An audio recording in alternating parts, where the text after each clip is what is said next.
I don't know if we are all familiar with English. Otherwise, je voudrais aussi faire un petit résumé de la journée de tout à l'heure. Nous allons avoir un certain nombre de discours ou d'interventions. Et nous allons commencer par l'intervention du sénateur Juvenal Moussi, et qui va être suivi de l'auteur lui-même, Alphonse Mukama. Et ensuite, nous entendrons le docteur Videri, qui a eu également un rôle assez actif dans cet exercice ou la publication du livre. Et nous allons donner la parole au modérateur pour inviter les panélistes, les personnes qui vont venir ici devant et débattre sur ce sujet. Et ensuite, chacun d'entre nous aura l'occasion de poser des questions, mais aussi donner son opinion sur le sujet qui nous réunit.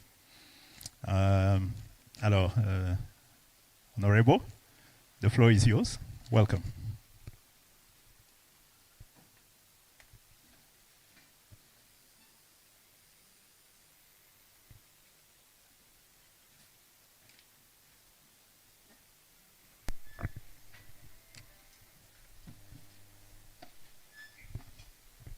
Honorables, Mesdames, Messieurs, Monsieur Alphonse, félicitations. Nous sommes réunis ce début d'après-midi à cause de vous, sur votre invitation à nous présenter un livre que vous avez publié. Ici, dans cette salle, ils ne sont pas nombreux qui ont eu le courage de mettre sur papier leurs réflexions.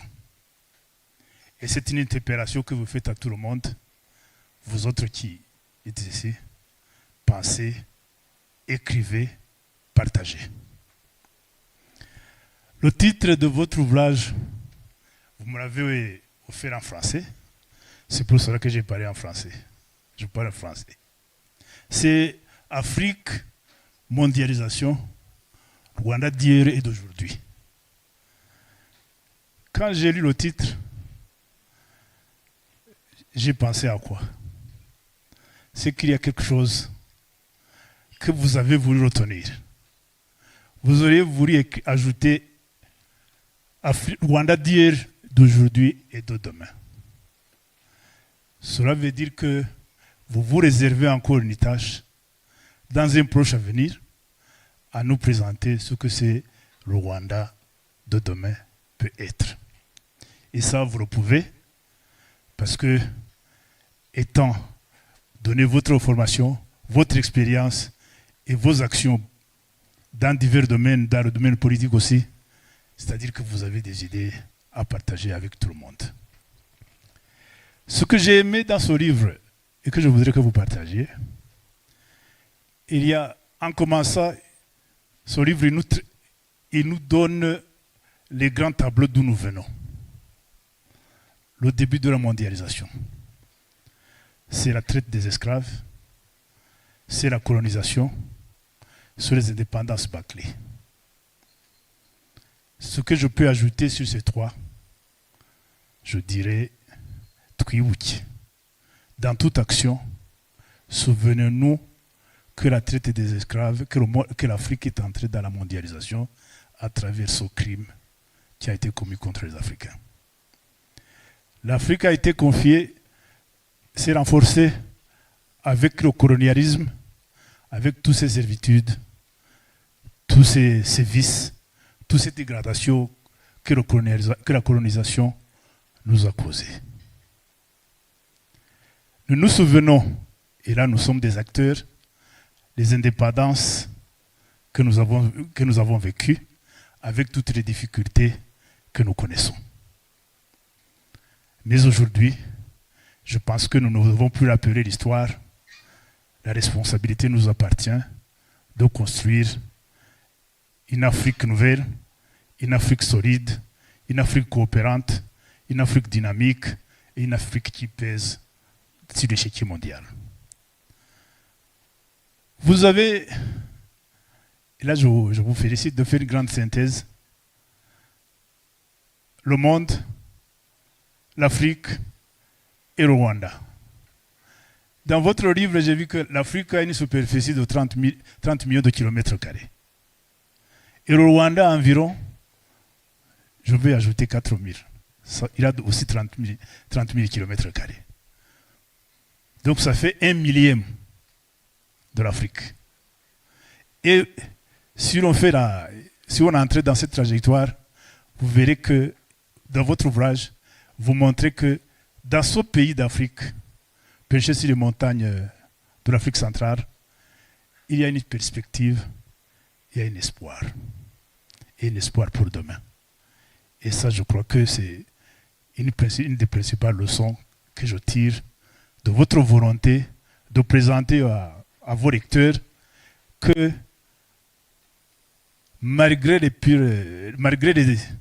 crimes qui ont été commis en Afrique, on peut encore faire quelque chose.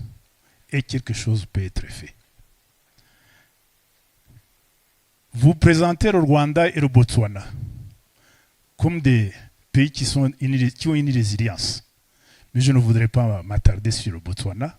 Mais je vais, étant un acteur et un opérateur dans ce pays, je vais m'attarder sur le Rwanda. Je le dis, qu'est-ce que c'est le Rwanda d'aujourd'hui? Je vais donner 2 petits exemples. Hier soir, il y a eu une panne d'électricité. Je pense que vous y avez assisté. Mais sur les réseaux sociaux, j'ai vu plus de 30 personnes qui ont réagi, étant donné que cela n'est pas possible dans ce pays. Vous imaginez cet espoir que les gens ont dans le pays, que ce délestage est un problème majeur. Vous savez, nous visons haut. Je ne vais pas donner un exemple où je lisais en même temps à l'aéroport de Nairobi qu'il n'avait pas d'électricité dans un grand aéroport. Je faisais cette comparaison-là. Une autre chose que je vais me dire, j'ai grandi quand l'espérance de vie était de 50 ans. Aujourd'hui, j'approche les 70 ans. Si je mourais aujourd'hui, il faudrait que l'on mette dans le message là qu'on transmettrait aux gens qu'il est mort prématurément. Pourquoi? Parce que je n'ai pas encore atteint l'espérance de vie du Munyarwanda. De ces 2 choses. Cette volonté de la perfection. Cet espoir que nous avons pour demain et que vous nous présentez dans ce livre. Que ne pouvons-nous pas emprunter à cette vision pour montrer que l'espoir qui est né avec le système qui a été construit au Rwanda, qu'il est possible d'avoir un monde meilleur. Et je conclurai en disant, et ça c'était, je ne sais pas si c'était un joke ou quoi, non, un humour. Dans votre livre, vous écrivez que le 25 mai 1894, le comte von Gotzen rencontrait le roi Rwabugiri à Kageyo dans l'actuel district d'Ongororero. Et vous savez, en 1994, il y a eu le génocide contre les Tutsis au Rwanda. Si vous comptez, ça fait 100 ans. Dans d'autres pays dans les manuels d'histoire, nous avons étudié la guerre des 100 ans. Nous avons eu une autre guerre de 100 ans. Elle a été terminée. Nous avons commencé. Et je crois que c'est à cette lueur de cette crise qu'est né le nouveau Rwanda que nous allons construire. En terminant, Alphonse, courage.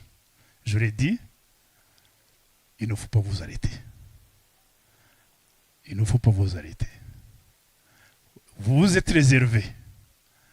Vous êtes réservé dans votre ouvrage pour ne pas nous révéler ce que vous pensez encore de ce que ça deviendra.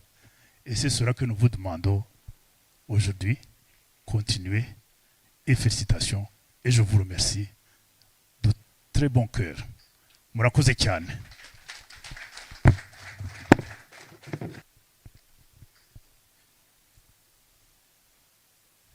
Thank you, Honorable Hosi, for your kind words. It will be difficult for me to translate all he said, but let me just outline some of the parts. Basically, he started by congratulating the author for this remarkable book that we have. He tried to highlight a few parts that speaks more to his heart, but also to ours, I'm sure. And I like the end of his speech. He's very much impatient to read the next one. It seems like the author, Alphonse, has just give a test to what he's able to produce. And we hope that we will get more and more coming out. And that this is the moment indeed that we are all expecting to hear from the author himself. He will come to the front and give his remarks. Alphonse, karibu.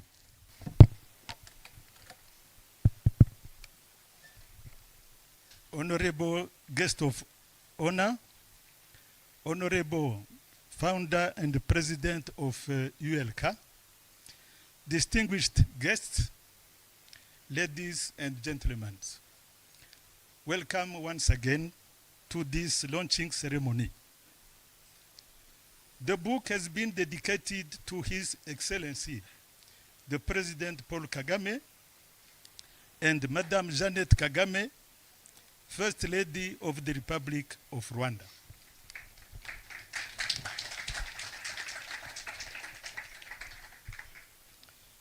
The idea of writing this book came to me following numerous discussions with friends during my travels in various African countries, which often revolved around the crisis of governance in Africa, its negative consequences on the economies of African countries, and the difficult living condition of the people.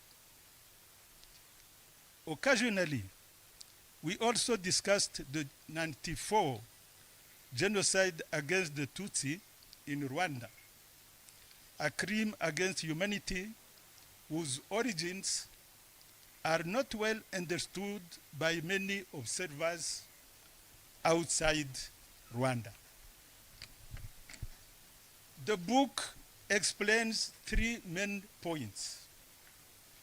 First point, it is the way globalization works.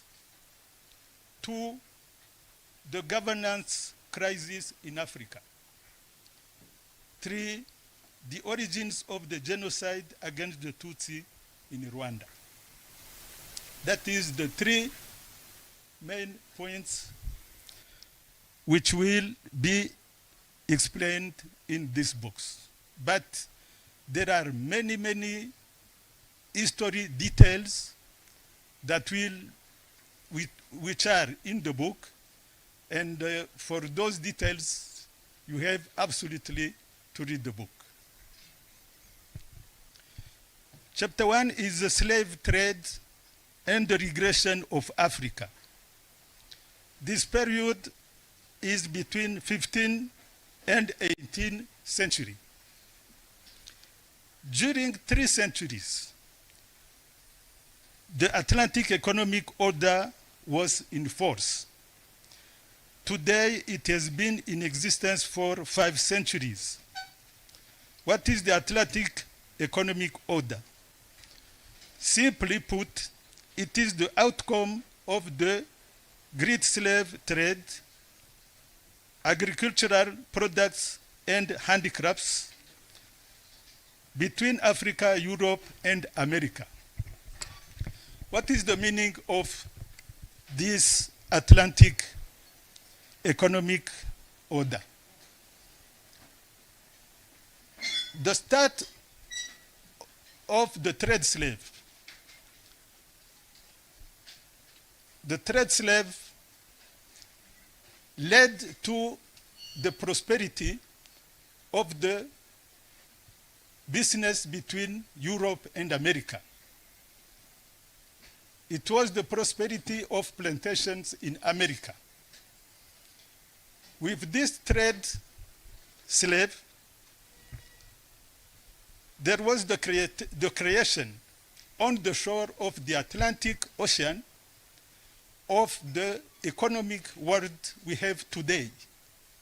Because the countries who was leading that business, America and Europe, became the leader of the world since the 15th century up to now. That is why the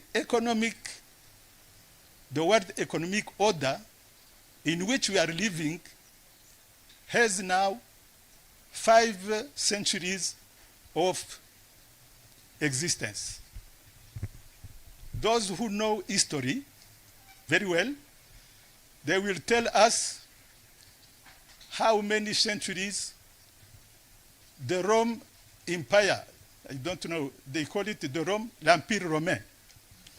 How many centuries the Rome Empire lasted?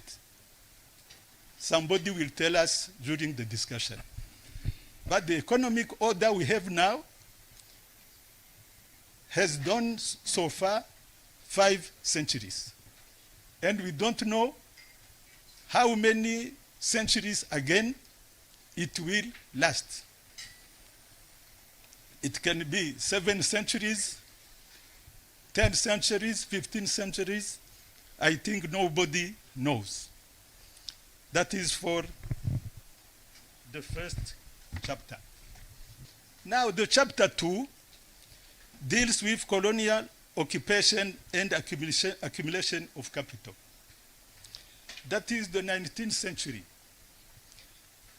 As you know, during the 19th century, there was in Europe, mainly in England, the Industrial Revolution.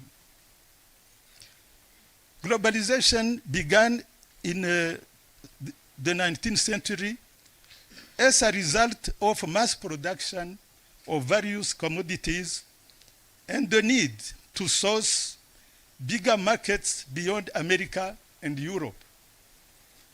Those commodities who was produced could not be consumed only in America and Europe. They have to go to Asia, go to Africa, look for big market, and source raw materials.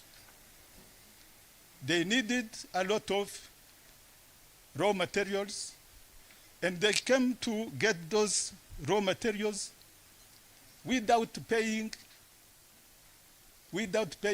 a fair price, because it was colonial occupation. And that is, it is a contradiction of the free exchange. Today, in all the economy books, they talk about libre échange. The economy is based on the free exchange of goods. But here in colonial occupation, there was no free exchange. The colonial powers were getting raw materials free. Now we go to chapter 3, decolonization and the march to independence. As you know, in the 20th centuries, all the African countries became independent. Chapter 4, post-independence and neocolonialism. That is the chapter which is very important for us. We try to explain the crisis of governance in Africa as a combination of at least 6 factors. First factor is limited internal and external sovereignty. 2, it is the very high economic dependency on former colonial powers. 3, it is a cultural dependency. 4, it is a high corruption among the elite in Africa. 5, leadership deficit in some countries, not in all countries. 6, undermining of African leaders and institutions by superpowers. You remind the case of Libya with Muammar Gaddafi. That was an undermining of African leaders and institutions.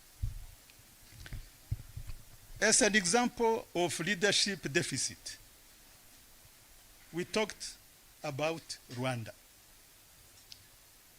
Rwanda, after independence, has been ruled by ethnic-based governance since 1962 to 1994. The result was many massacres, killing of peoples, and 100,000 refugees in neighboring countries. That is chapter 4. For details, I think it is better to wait for the questions and answers. Chapter 5, the issue of refugees and the Rwandan liberation. I think this chapter, you all know it. It is not necessary to explain that the refugees, Rwandan refugees, did many attempts to return home peacefully, but the then government refused. The liberation struggle started in 1990 by RPF. 3, there was the Peace and Power Sharing Agreement, which was signed the 4th August 1993 in Arusha.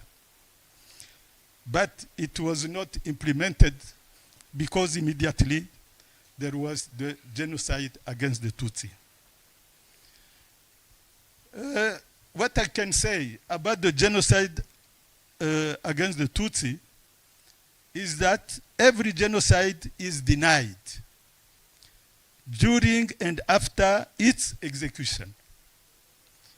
That's why today many books are being published by those who deny the existence of the genocide against the Tutsi.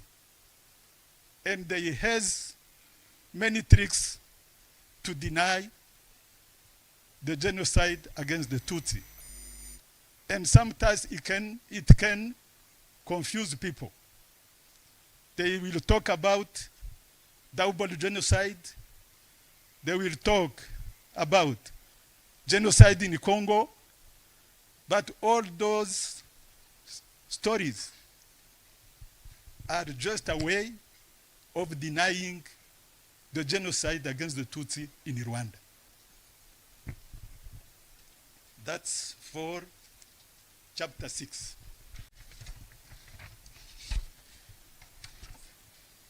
Now we go to chapter 7, leadership and good governance.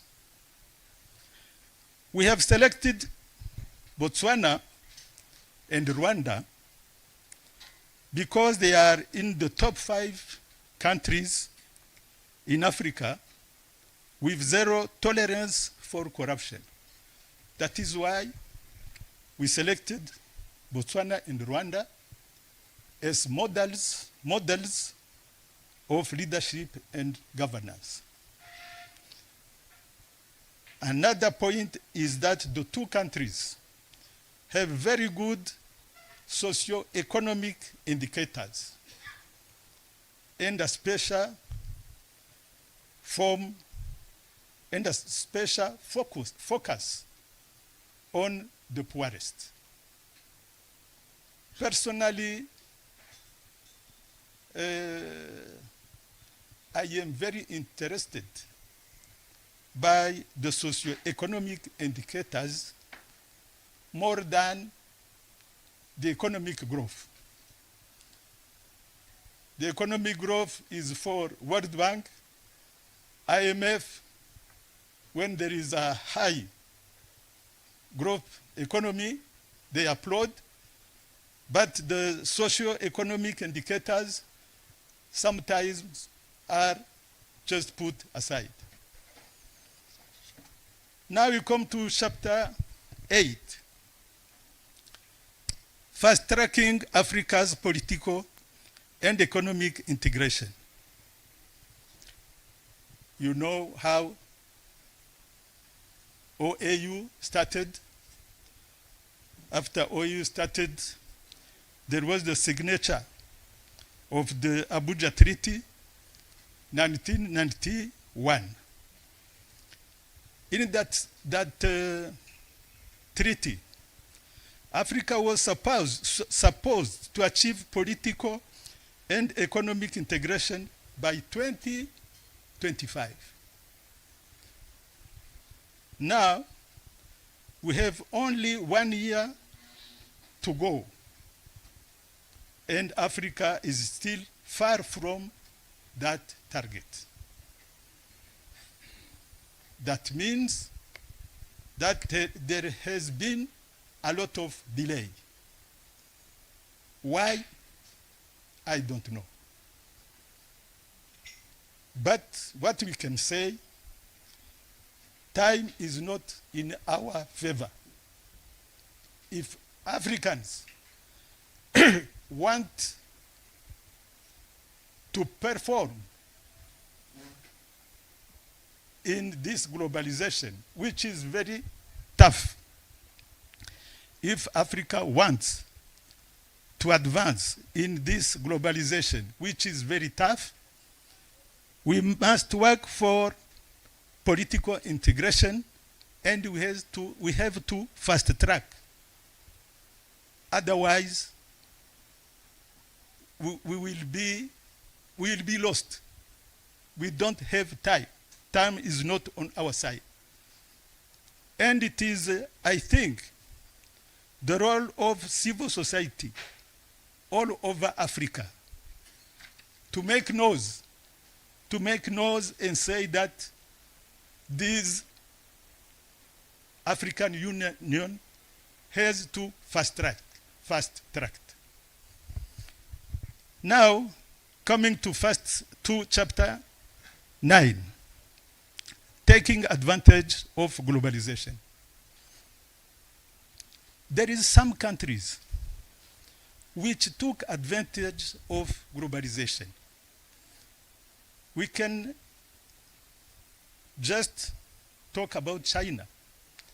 China in 1949, when Mao Zedong did his revolution, Chinese were starving. They didn't have what to eat. People were dying of hunger. It was an underdeveloped country. But very quickly, Mao Zedong and his government, they worked very hard. They fast-tracked. And today, China is, I think, the second superpower in the world. That means that when a country have a political will, they can be the progress, they can be advancement. Now, how can you do Africa? What is the opportunity for Africa? One, we have to leverage technology. We have to leverage technology. Two, we have to change leadership and governance paradigm. We cannot continue doing the same while it is clear for everybody that governance is not working, democracy is not working. Every election there is civil war, and we continue to do the same every 5 years. Every 5 years we continue to do the same, while we know that the system we have doesn't work. 3, we have systematically to enforce the rule of law. We have to enforce the rule of law. Failure to do this will result in the formation of pariah state. If we don't promote the rule of law, many African countries will become pariah states, mafia states, like Haiti is now. Haiti was independent in 1801. See where Haiti is after 2 centuries. Africa also can become like Haiti if nothing is done to implement, to enforce the rule of law. Finally, we arrive to chapter 10, prospects for the future. We have to realize that the world is changing. The world economic order is changing. Some months ago, you heard about this General Assembly of BRICS Bank. BRICS Bank is 37% of the world's population. They want to put their own bank, which will be challenging IMF, challenging World Bank, a bank which can give finance, loans at a better conditions. That shows that the world is changing. What has Africa to do? Africa has to organize and get a better place in the new economic order. The first economic order from slavery. The leader of the economic order got to the best places, industrialization and so on, but Africa has given a very bad role, the role of supplying just raw materials and not doing industrialization. Now, very quickly, Africa have to organize itself in the new economic order. Africa has also to do industrialization.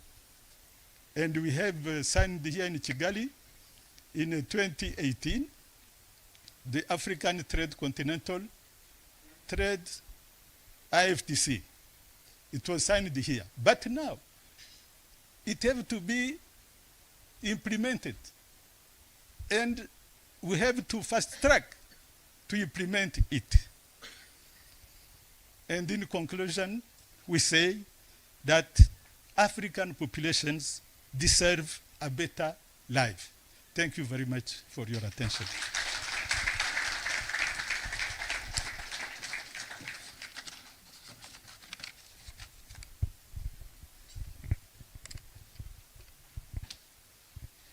Merci Alphonse. Encore une fois, ça sera difficile de traduire en anglais ce qui vient d'être dit, mais l'auteur nous a en fait présenté en grande ligne le contenu du livre. Ceci dit, je vous invite tous à le lire parce que ce qu'il a donné reflète une petite partie de ce qui est écrit. Il est difficile de résumer les 200 pages en quelques mots de 15 minutes. Et le véritable intérêt se trouve en fait dans le travail de recherche et le contenu assez riche du livre et du document. Je voudrais maintenant inviter le docteur Videli qui a aidé à l'écriture de ce livre pour un mot. Bienvenue, docteur.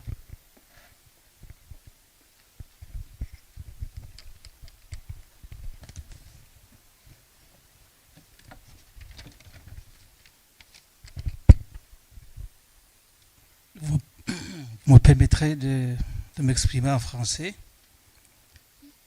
puisque j'ai lu la version française et le MC pourra traduire. Cher Alphonse, honorables invités, auguste assemblée,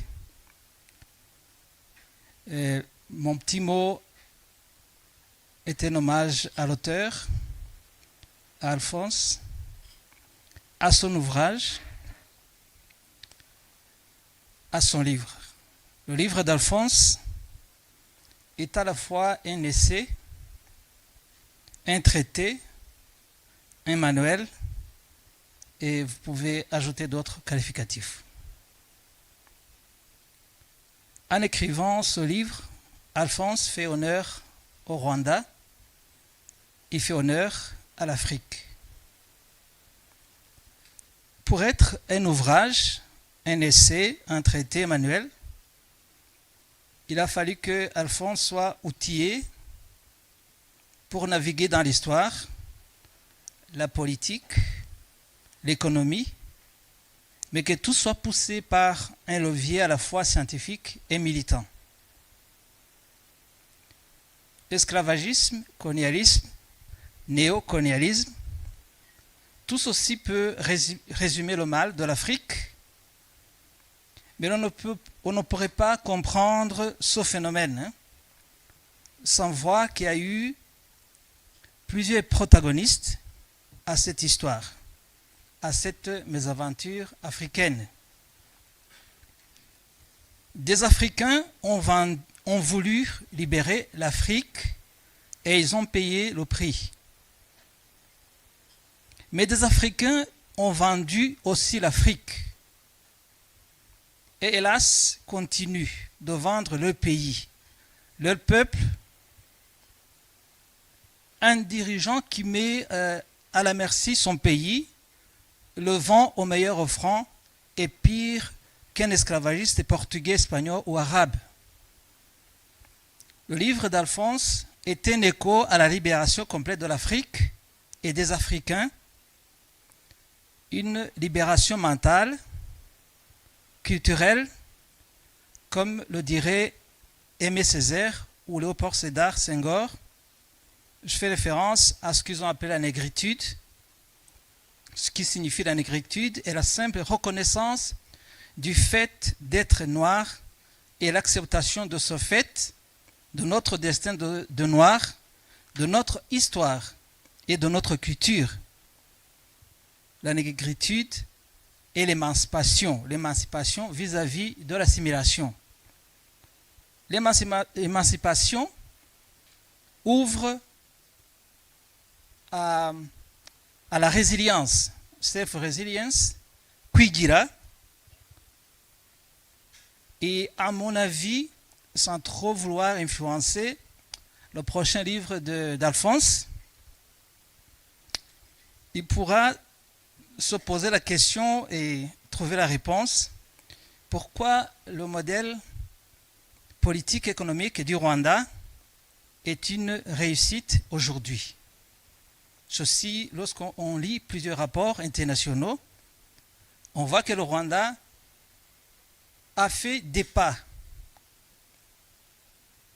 On ne peut pas résumer ça au leadership ou à la bonne gouvernance. Il y a d'autres facteurs qu'il faut bien sûr rechercher. Sans trop prendre la parole, encore une fois, félicitations Alphonse et bienvenue à la cour des écrivains.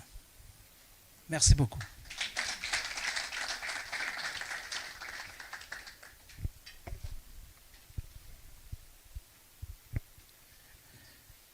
Thank you, Dr. Bideri. And thank you once again also for your contribution to this achievement. We get support from many, but Dr. Bideri has been very dynamic into putting this in order and bringing this book to life.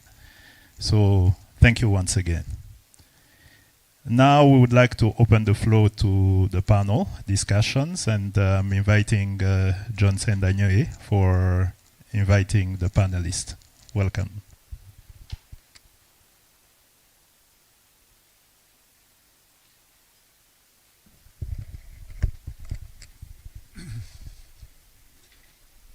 Thank you everyone for coming. I especially would like to thank the guest of honor, Honorable Senator Juvenal Musi. I would also like to thank all the distinguished guests who are here today and our panelists. Our panelists today, Ms. Angelina Muganza, Dr. Muraija Jean de la Croix, and last but not least, the president of ULK, Professor Balinda Rwigamba. Could you please come forward? I would like to, before anything else, I want to thank Alphonse Mukama for having given me the honor of moderating this event.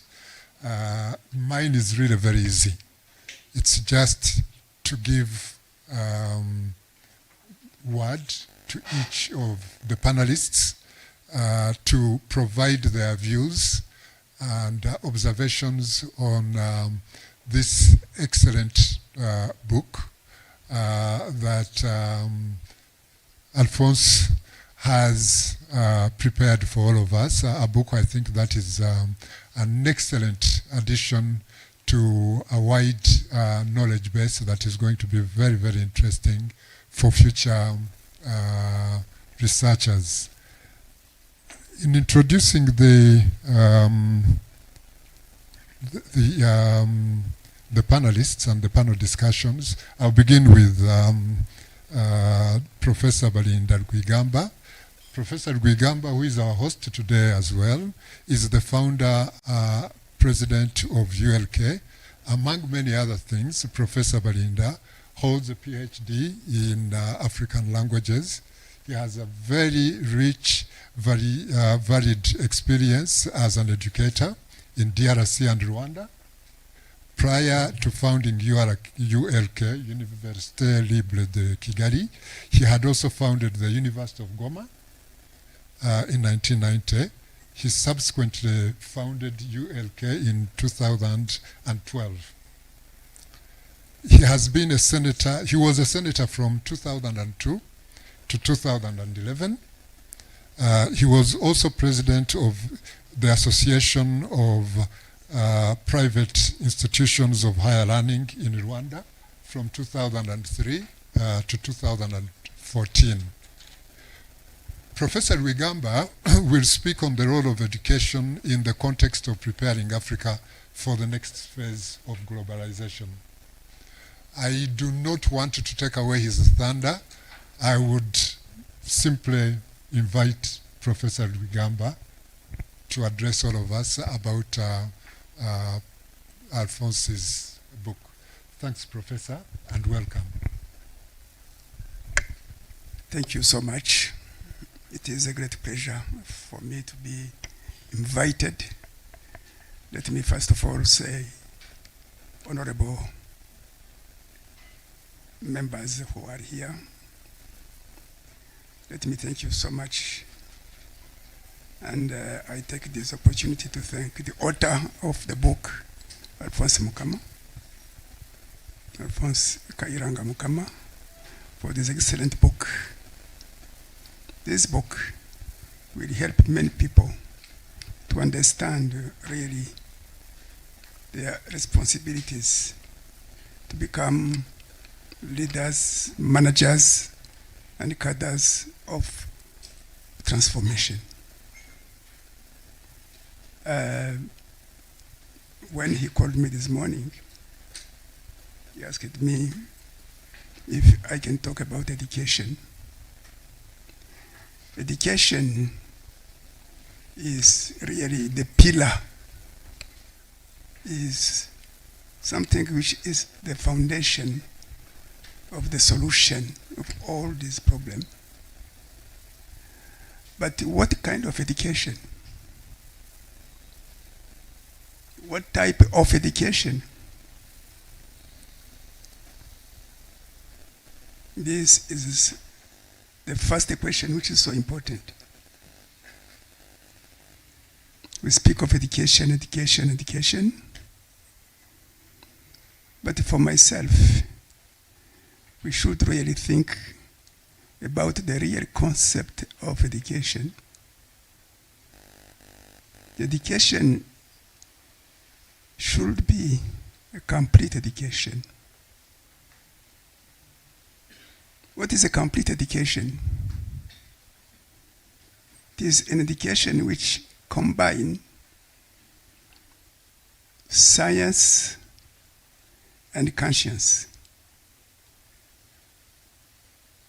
In science, we have to get knowledge, to get technology, to get skills. But these are what we call to know in the brain. To know in the brain. We have something which is neglected completely, is B in the heart. B in the heart is the moral conscience. That is the source of values of patriotism, values of love, of integrity, tolerance, value of resilience, value of humility, the determination. So this is B, the conscience. When we speak of education, people think only about the mental, the stock of knowledge, the stock of skills.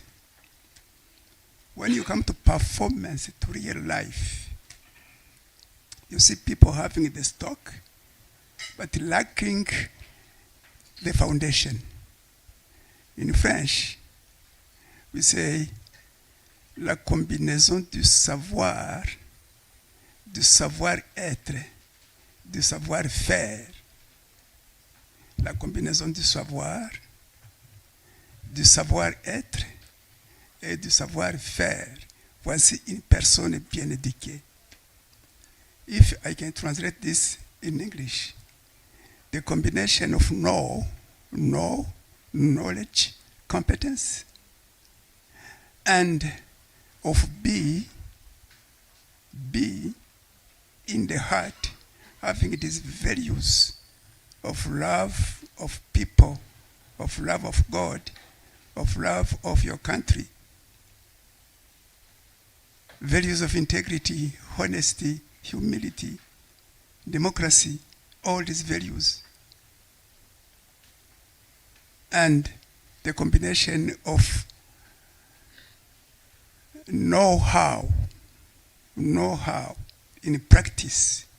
Because when people come here, they pay money to get knowledge. But for us, when you see those values, you can see those values every day, in every classroom. It is our way of life. We teach them module of ethics, and even when we teach another module, entrepreneurship module course, there is a chapter of ethics. Everywhere we try to find a chapter of ethical values to know that it is the B, it is the regulator of the knowledge. B is the regulator of know and know-how. In French, les valeurs éthiques et morales constituent la régulation du savoir et du savoir-faire. When you see African countries since 1960, You see these leaders, African leaders, some of them have PhD, they are professors. But they miss something which is very important. They miss the foundation of their education. They miss it. They can write books and books. But they have no patriotism. They have no love of the people, of their people. They are empty. Science is there, but conscience is lacking. Conscience is lacking. That's why in our cultural past, we had what we call amatorero. Itorero, amatorero. We had what we call the basic training was done by specialists in order to give a component which is very important, a component of humanism, a component of being a real person. And this is something missing in our programs in Africa. And this was the secret of the Government of Unity and Reconciliation from 19 July 1994 to go and look in our culture, homegrown solution. Homegrown solution. This is the secret of Rwanda. With amatorero, with gacaca, girinka, umuganda, with all these things. Let us think about the secret of Kwame Nkrumah, the secret of Rudahigwa Charles, Rwagasore, Lumumba, Patrice Emery Lumumba, Jomo Kenyatta, Julius Kabagambe, Nyerere, and the others, the Pan-Africanist, the patriot, not only for their country, but for the whole Africa. So let us have something to think about education, the program of education for mental liberation first, mental liberation. Problems of division, corruption, segregation, exclusion. Let us think about education which is inclusive to everybody, inclusive education. Let us think about the education which is universal. And these are cases here in our country. Inclusive education, where boys and girls the same level, handicapped people and the others the same level, at all levels. We are very happy. From many years, this university has more than 60% of ladies and girls, 60%. Because of this education, this complete education, I'm very proud to say now this university has become international university with 32 countries sending the children in this university. 32 countries, international. Because these ideas are known by many persons, but to write them, it is not easy. Some of them, they want really a complete education to form future leaders of tomorrow, future managers of tomorrow, future cadres of tomorrow who are completely liberated, mental liberation. We have an office here, Pan-African office, Pan-African movement. In order to have a change of mind, in order to give knowledge, knowledge is to give stock of knowledge, but with full of values, values of patriotism, of integrity, of honesty. And we tell them every time myself, you have responsibilities to change your countries, to change Africa, to liberate Africa, to break chains of dependence, cultural dependence, economic dependence, political dependence. You have the responsibility to break the chain, to break those chains, and to think about the interest of Africans and have integration, pure integration among Africans. We talk about this slavery, colonialism, divide and rule. Divide and rule. A rule to exploit. A rule to exploit. Divide and rule. We should have cooperation equal. But we need people who are patriot. Corrupted people, we don't need them. Patriot. You have a file, you have a document, you study it, and you look for the interest of your country. You don't look for your own interest. Why? Because you have been educated for X years. X years.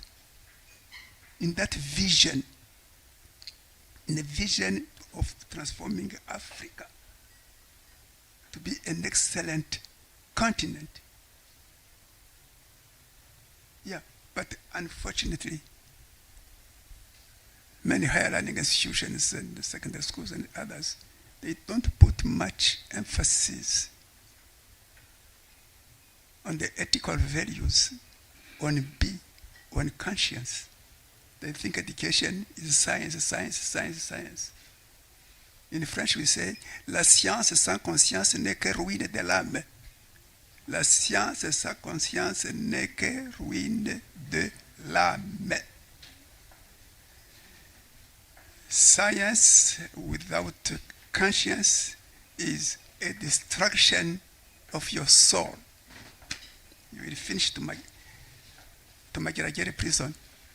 You have PhD, you are professors of the universities, and your place is at Mageragere, or just stealing people and creating wars and killing and so on. La science sans conscience n'est que ruine de l'âme. So please, let us think about education. Let us think about a real education, complete education, integral education, l'éducation intégrale, complète, qui prend toute la personne, qui engage toute la personne. Nous formons des gens qui vont devenir des leaders, des managers, des directeurs. Il faut que ces personnes puissent être des personnes dignement formés, people who have got an excellent education, a complete education, combining ethical values, science, technology, skills, and when we see them on the field, they are excellent leaders, excellent cadres, excellent managers of transformation. Thank you so much.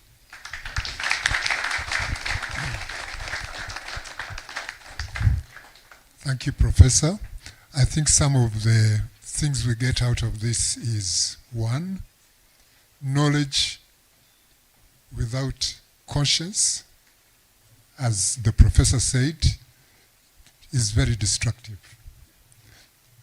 The second thing is transformational education includes understanding that everything has to revolve around the human being. The human welfare, the advancement of people, to should be empathetic. It's not simply a question of knowledge. A friend of mine who has not been to school once told me, and not very long ago, that there is a difference in Kinyarwanda between ubumenyi n'ubwenge. Ubumenyi n'ubwenge. Knowledge alone, unless it is knowledge for doing something worthwhile, is actually not all that useful.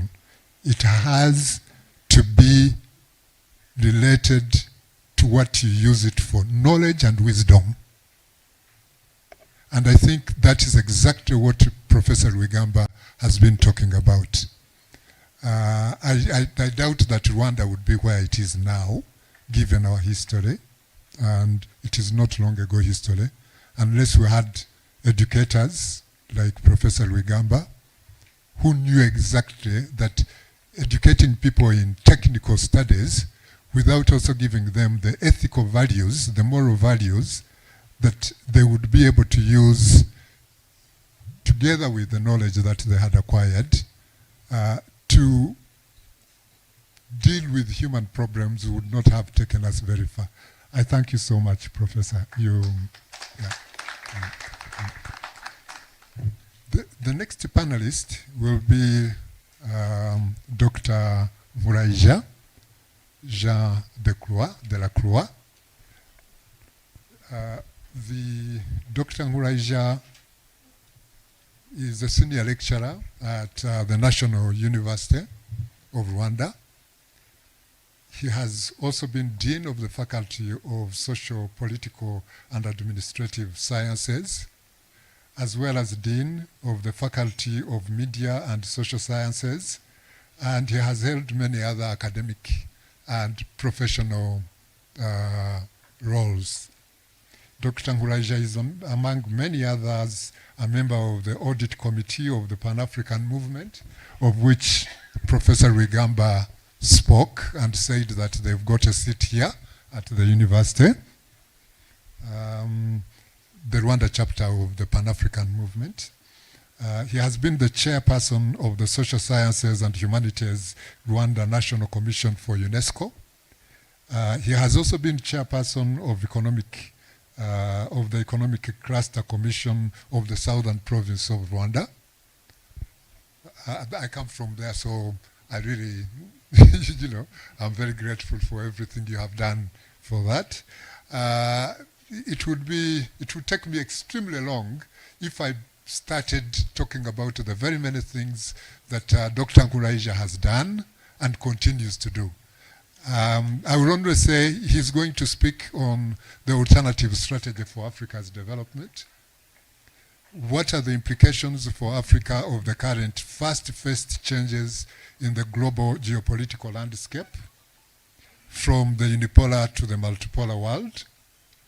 What implications does this have for resource mobilization to support our development? The threats, the opportunities, and the weaknesses and strengths that we as Africans and Rwanda specifically bring to the table.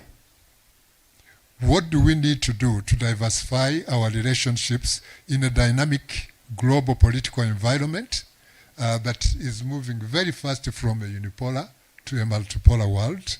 And so without much ado, I will leave it to Dr. Muraija to speak about this. Please, Dr. Muraija. Thank you very much, dear moderator. First of all, I would like to ask you if it is possible to change the way we are going to intervene, because in my intervention, I would like to talk about the dependency faced by many governments in less developed countries, mostly in Africa, after the intervention from Honorable Angelina Muganza. Is it possible?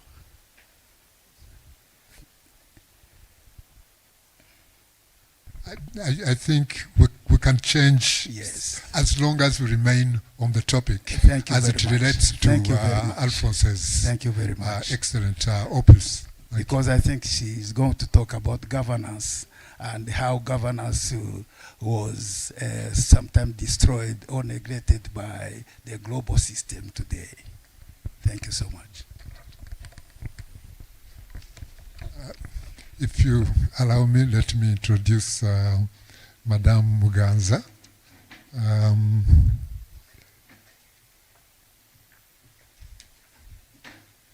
Miss Angelina Muganza has been a civil servant at very senior levels since 1999.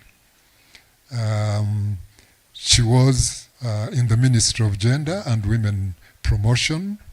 I will beg, I will apologize, Angelina, for the fact that we are too many men on the podium and you are the only woman, which goes against our policy, but it could be helped next time.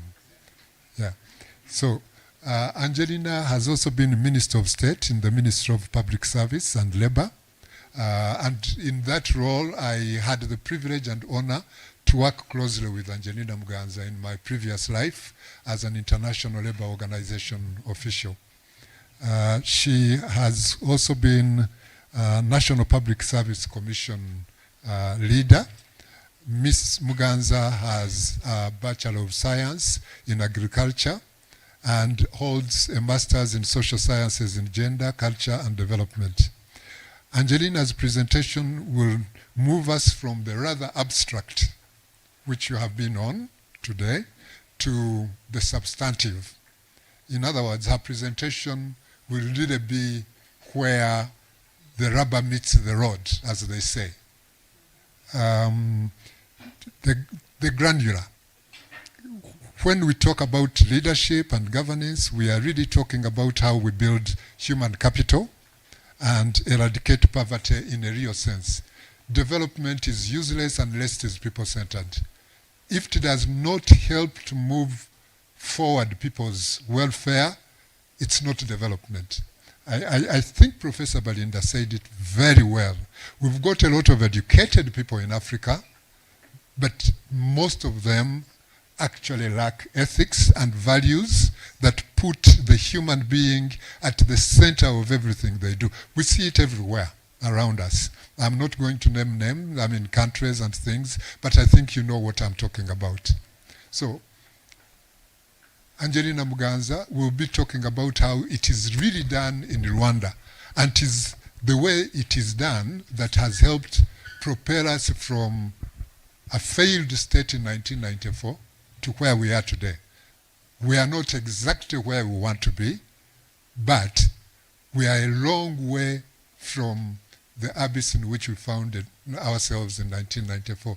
And it is thanks to the work that Angelina Muganza and many others in government, including at the political level with people like the then Senator Rwigamba and now Honorable Juvenal Nkusi, that Rwanda is where we are right now from the period when we were almost near death. So Angelina, please, it is your... Thank you very much, John. Honorable guest of honor, Mr. Alphonse Mukama, all protocols observed. I would like to tell you that I'm very happy to be here today. Thank you for inviting me. I start with probably a joke or a definition.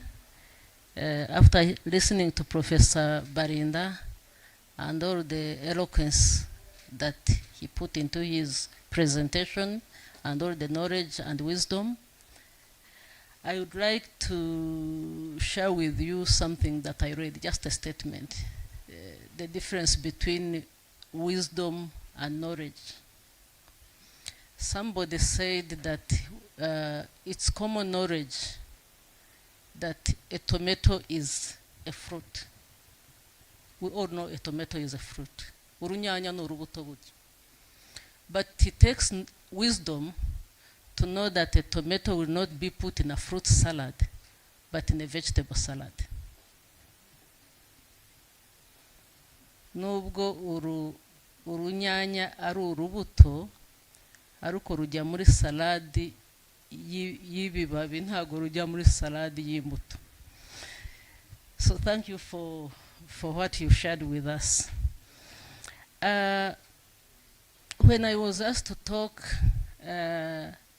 I first appreciated the work Mukama has done. I know how many of us think and talk about writing a book, but we never finish the first chapter. So thank you so much for writing this book, a book that is very enlightening for people today and tomorrow.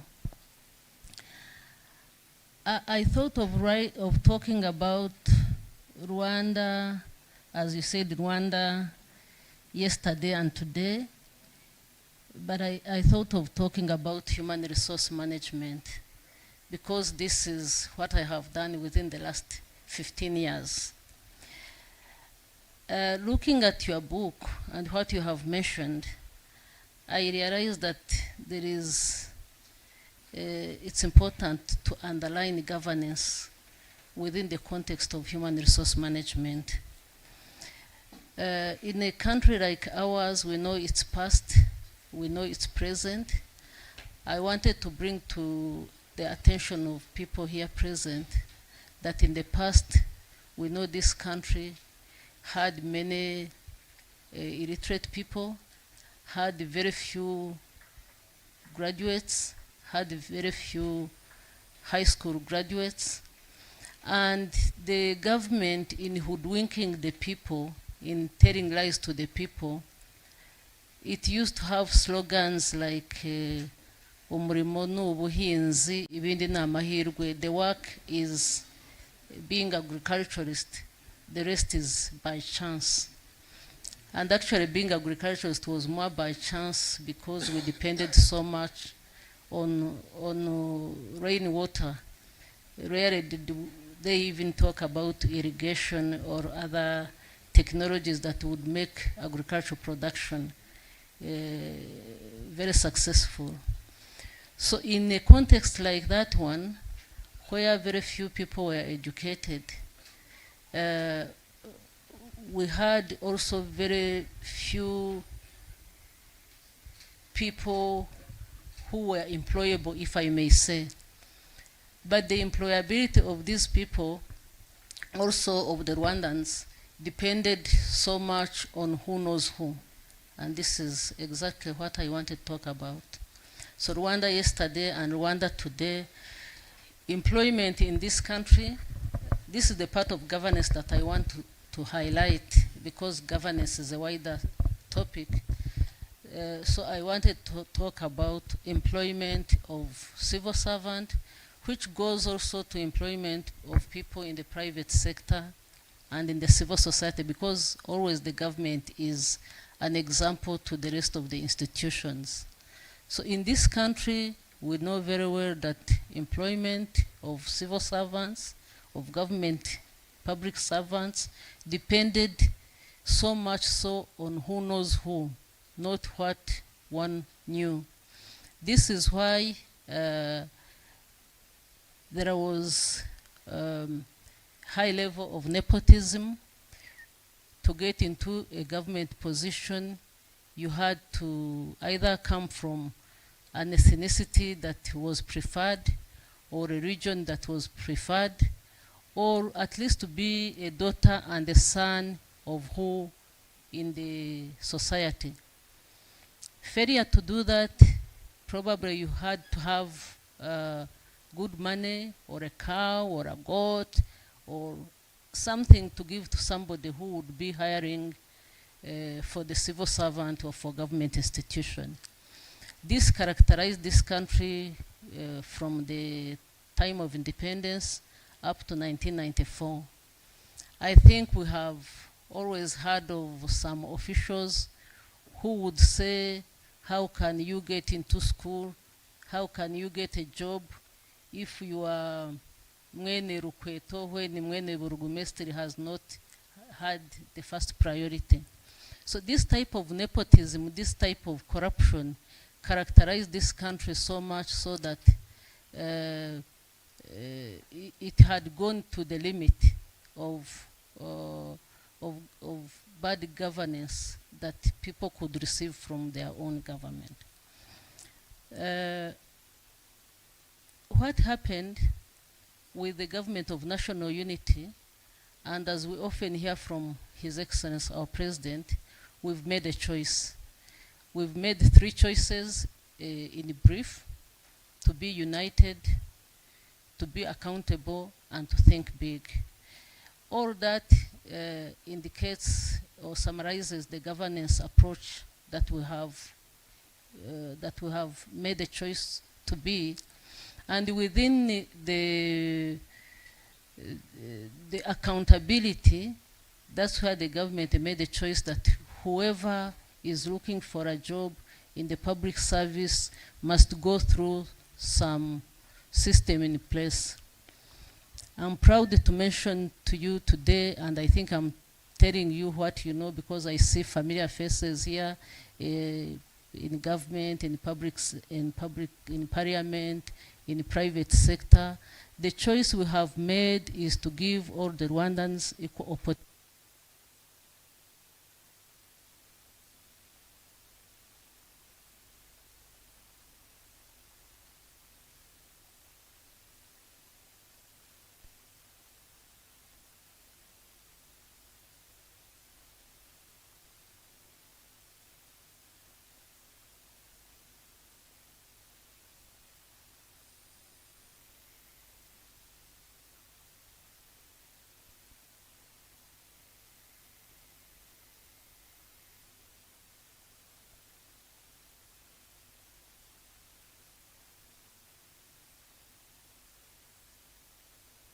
I was saying that this country has made a choice to give all Rwandans equal opportunities, to leave no one behind, be it in education, be it in employment, and the other opportunities that are available in this country.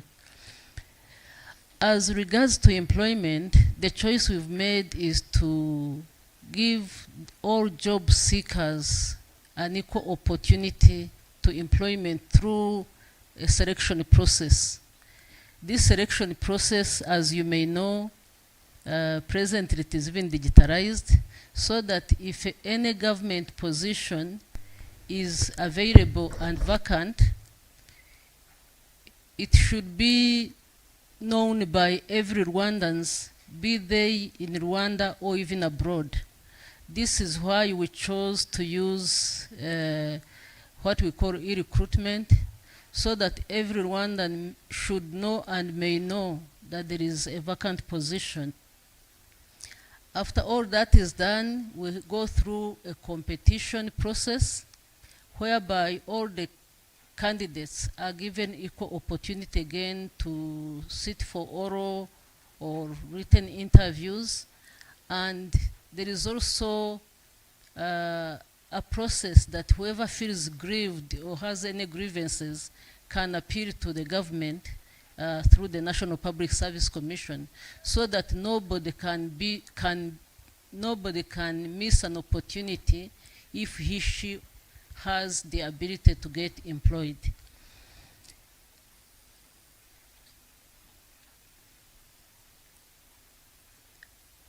What else can I say in a situation like this? I'm saying that actually it's not all silver and gold. We still have some government personnel who go beyond, who go against the principles in place. And a meeting like this or a book like this should be an opportunity for some of those people to be advised that a country that has made this decision, these are decisions that should be emulated. I thank you very much for listening to me.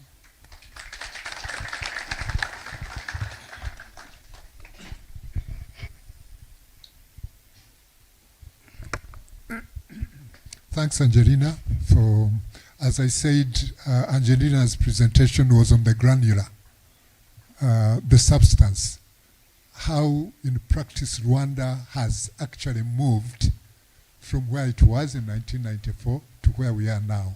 As she said, it is not all gold and silver, but for many of us who have seen this country transformed in barely 30 years, it is something I continuously pinch myself and ask myself whether it is real, because I have really seen the changes. Thanks so much, Angelina, for your presentation. Now we can go to Dr. Muraija. I had already introduced him, so I don't think I need to introduce him anymore. And in any case, if I started introducing him, we would still be here by evening. So please, Dr. Muraija, the floor is yours. Thank you very much, dear moderator. Dear guest of honor, dear president of the University of ULK, dear our author who invite us today here, Mukama Alphonse, Honorable Assembly, this is an opportunity to be with you, and I'm very grateful for the president of this university to give us this seat today. This shows that he is really an investor in education, the real education we need today. I'm going to start maybe my intervention in quoting what Honorable Senator have said about some cases in Africa which have tried to show us that Botswana and Rwanda are today considered as the best country in fighting against corruption. That is why I preferred to let Madame Angelina start, because it was very important to make this kind of relationship between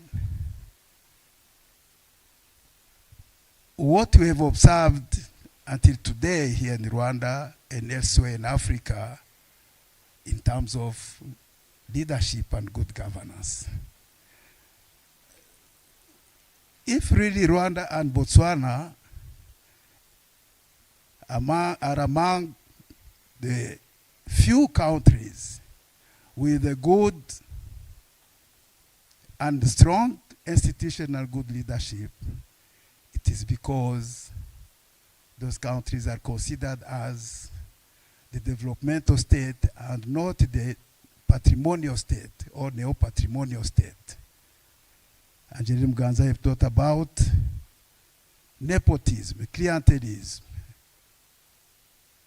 But today here in Rwanda, if really we are appreciated by many countries, it's just because we are among today the so-called developmental state in Africa, even in the world. Now, if really we are in this category, but how come are we going to overcome those challenges faced by globalization? Mukama Alphonse have opened the door for researchers, for academicians, politicians, new generation to think about our obligation, our mission to have an ethical, a professional ethical, if really we need to boost the development of our countries. So, my observation here today It's about the globalization, global competition. It will be focused on 3 items. First of all, the state nation and globalization. The second will be focused on the truth about globalization. Here, Alphonse have tried to show African and globalization when he talk about l'auteur de construire le mythe de la mondialisation. Mais comme il est très modeste, il n'a pas voulu continuer à déconstruire. Il a laissé les autres ouvrir maintenant le champ de débat. That is why we are going to talk about those myths of globalization. If we do not recognize that there are some myths of globalization, it will be very difficult for Africa to go far in our development perspectives. So, the first problem is about, as I said, the national state and globalization. While we have observed that many African countries have lost their independence to decide on the way they would like to conduct their nations due to the global system in politics, in economics, even in social affairs. Second, it's about the myth or the truth of globalization, or the truth of global competition. We are going to analyze different myths of globalization. And the third will be about the challenge of globalization. And I closed my observation on the way forward, the path of the new orientation for Africa's development. If we talk about national state and globalization, we have seen that really they all have changed dramatically. And it is very difficult now to know how to come back and to reorganize what we are supposed to do, even through economic plan, through different projects focused on social economic affairs. And today there are 2 principal aspects to this change. The first one is that globalization of the world economy is sharply limited, limiting the interdependence or the independence of our national state. In addition to that, we are only just beginning to understand what the existence of one what we call in brackets superpower or supreme military, financially, means to the evolution of world diplomacy and world politics. This will bring us to think about 2 directions. One direct consequences of this change is significantly growing and creating disparity, as Alphonse have tried to analyze it, in wealth between rich and poor countries,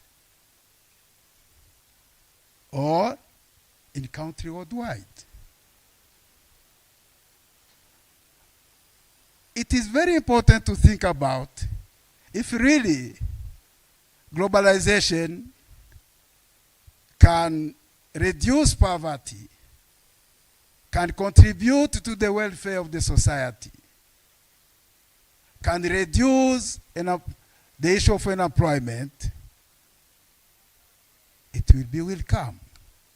But what we have observed, if the poor were also becoming,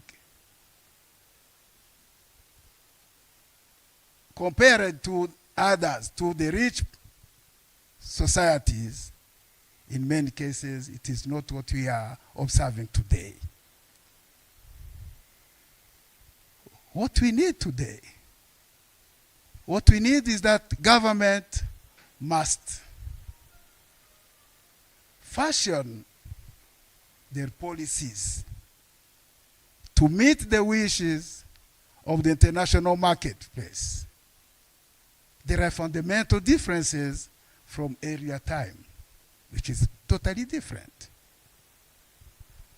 For the others world, the most serious problem is instability, possibly leading to systematic breakdown. That's what we are observing today. Now, there are two specific tasks. The first one is how to preserve some form of equity and reasonable competition in global marketplace, and how to establish stability within the financial market themselves.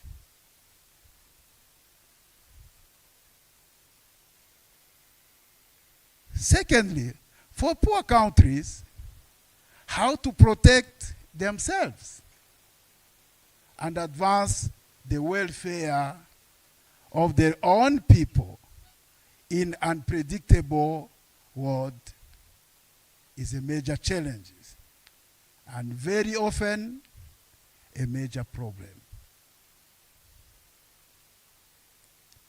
What should we do? We do is, first of all, to recognize and to know those obstacles and think twice which kind of orientation should be better for less developed country and mostly African country.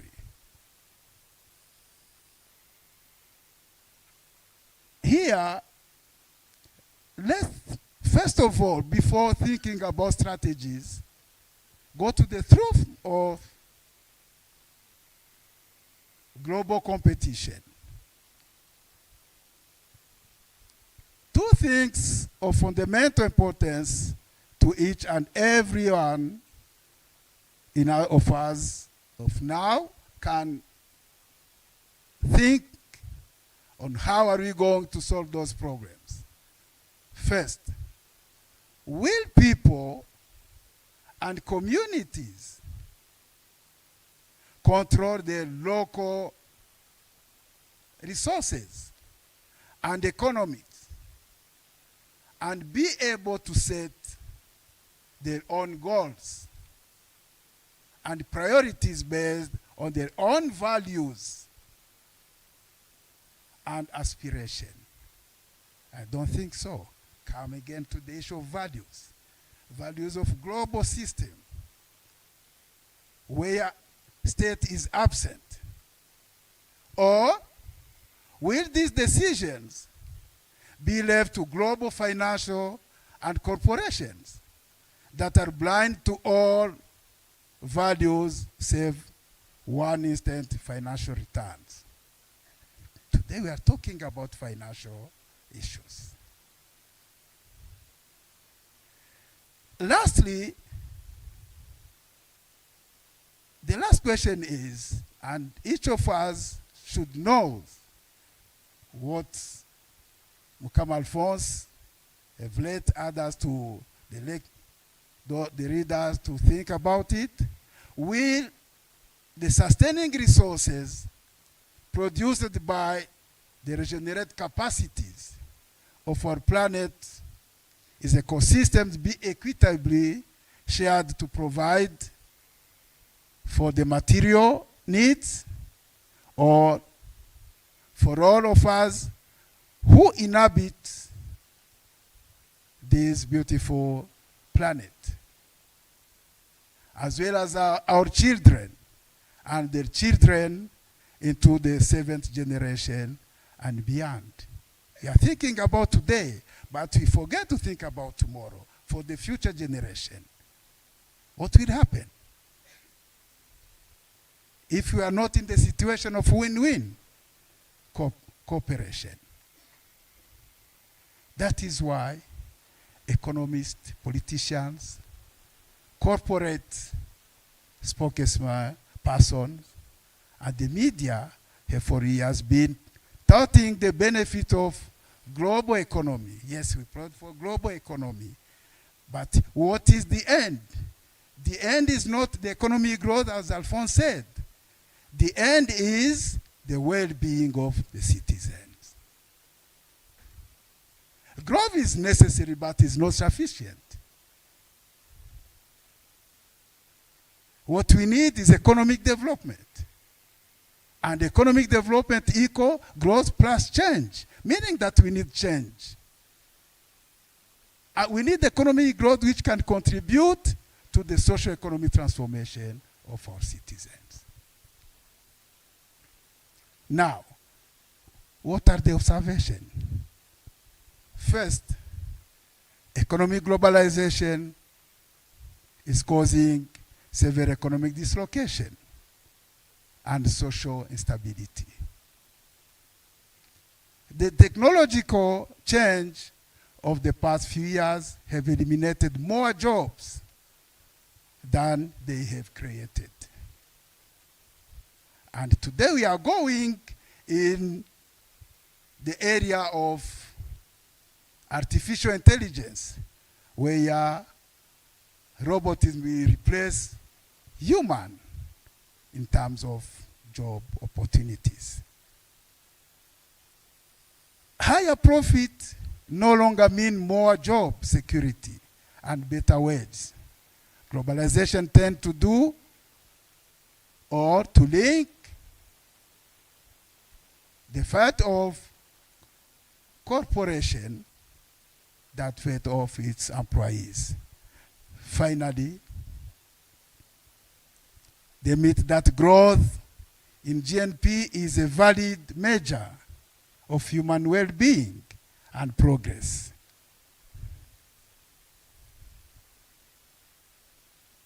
The myth that free and regulated market efficiently allocate a society's resources. How an regulated market will facilitate the security resources. Lastly, the myth that economic globalization is inevitable. Here, members of Assembly, some will think that globalization is the blessing gift for Africa. But when we say that globalization is inevitable, it means that we do not have any choice. That is why we need to think also about the last myth, the myth that corporations are benevolent institutions. I don't think so. Finally, after analyzing those obstacles, let's think about the challenge of globalization. Globalization gives all countries can benefit from full participation in the world's market, including the financial market. Protectionist pressures must be resisted and reversed, and the principle of openness and multilateralism promoted by World Trade Organization in the last past called General Agreement on Tariff and Trade, combined with the intervention of IMF and the World Bank, must be honored. And financial market integration should be seen as a positive force because it offers access of global financial intermediation and stimulate for more competitive and efficient domestic financial sectors. Now, after analyzing those obstacles to globalization, let's alone think to the way forward. How to take opportunity in using or in encouraging what we call today the BRICS banks. Alphonse have tried to talk about it. I think BRICS Bank is a new strategy which can maybe contribute to the development of less developed countries, mostly African countries.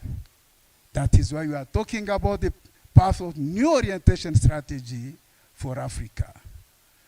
BRICS is an important source of foreign direct investment in key areas such as mining, automotive, transportation, clean energy, financial services, and IT. These investments and projects may lead to significant job creation in some of the African states. Therefore, Africa countries will enhance economic partnership in key sectors such as oil and energy, telecommunications, and information technology, agriculture, textile, logistics and transportation, even tourism and medicine. Also, BRICS, when we talk about the implication of BRICS, Africa has demonstrated huge potential in terms of economic development prospect, abundant natural resources, growing consumer power, and favorable demographics. Demographics as such, high population density is not a negative factor of development where those populations should be used productively in different areas of production. The emergence of the BRICS as major global players has raised hope that a win-win, that's what we need today, a win-win partnership could foster the development of the continent. With concrete examples, in recent years, the BRICS have expanded their involvement in Africa. The share of in foreign direct investment, FDI, inflow and trade volume has surged rapidly. Trade volume between China and Africa increased from US dollar 10 billion in 2000 to 190 billion US dollar in 2012. Meaning that the partnership between India and Africa, for instance, has significantly also promoted the development of small and medium scale enterprises on this continent. Meanwhile, Brazil and Russia have been heavily involved in the mining and energy industry in Africa through public-private partnership. You understand that they respect the relationship between public and private sector. The BRICS are now largest trading partners, with trade expected more than 500 billion US dollar by 2015. And with 60% from China The BRICS are also becoming significant investors in Africa, especially in the manufacturing and service sectors. With respect to foreign direct investment, BRICS countries have strengthened their presence on the continent compared with traditional partners such as the US and Europe. Finally, what are the implications for Africa? For example, the strategic interest of the BRICS in Africa will strengthen the position of South Africa as a leading regional power and a gateway for other BRICS countries to the African market. All the BRICS are consolidating their position in Africa through massive investment. This seems to create a new source of development funding for the continent. New funding model and regional integration. Second, seeking at the diversification of new markets. Besides the huge potential offered by the African primary sector, the BRICS are attracted by the benefits of diversification of African economies, as well as the possibility to enter into a large untapped market of 1 billion African consumers. Over the years, the BRICS countries have accumulated large amount of reserves, which have been invested mainly in development work. Finally, what do we, all the geographical and geo-economic development ported for Africa and for Rwanda in particular, what do we need to do to prepare ourselves to reduce the threats of a fast evolving global landscape and maximize the opportunities this rapid evolution offers? Thank you very much.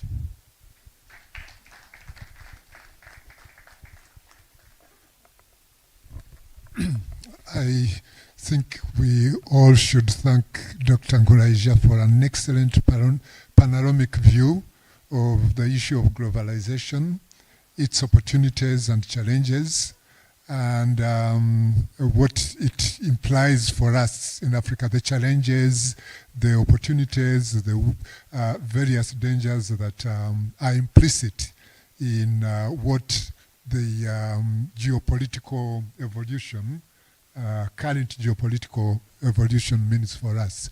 I have a lot to say. I would usually have quite a lot to say about markets, consumers. Language is very critical. When you start calling people consumers instead of people, and communities become markets instead of communities, nations, and so on, it actually leads to a lot of things that are not always very positive for human beings. But that could be a debate for another day. More important right now is that we are getting to a much more interesting part of this event, which is the interactive discussions. May I say something first? I suggest that, is it about the interactive? Yes. I wanted to say, you please, if you want to ask something or to make a statement, a comment, please raise your hand, then tell us who you are.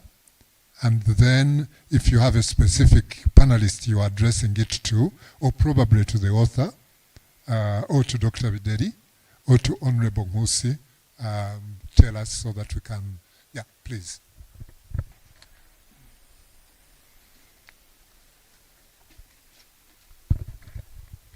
Murakoze, nitwa Yvette Nyombayire Rugasaguhunga. Ndabashimira cyane kuri uyu mutungo mwaduhaye Tonton Alphonse. ese hari gahunda mwaba mufite yo gushyira iki gitabo mu kinyarwanda ndetse no mu zindi ndimi zikoreshwa cyane icyongereza n'igiswahili kugira ngo wenda bigere kuri benshi duhereye ku bari mu Rwanda? Murakoze.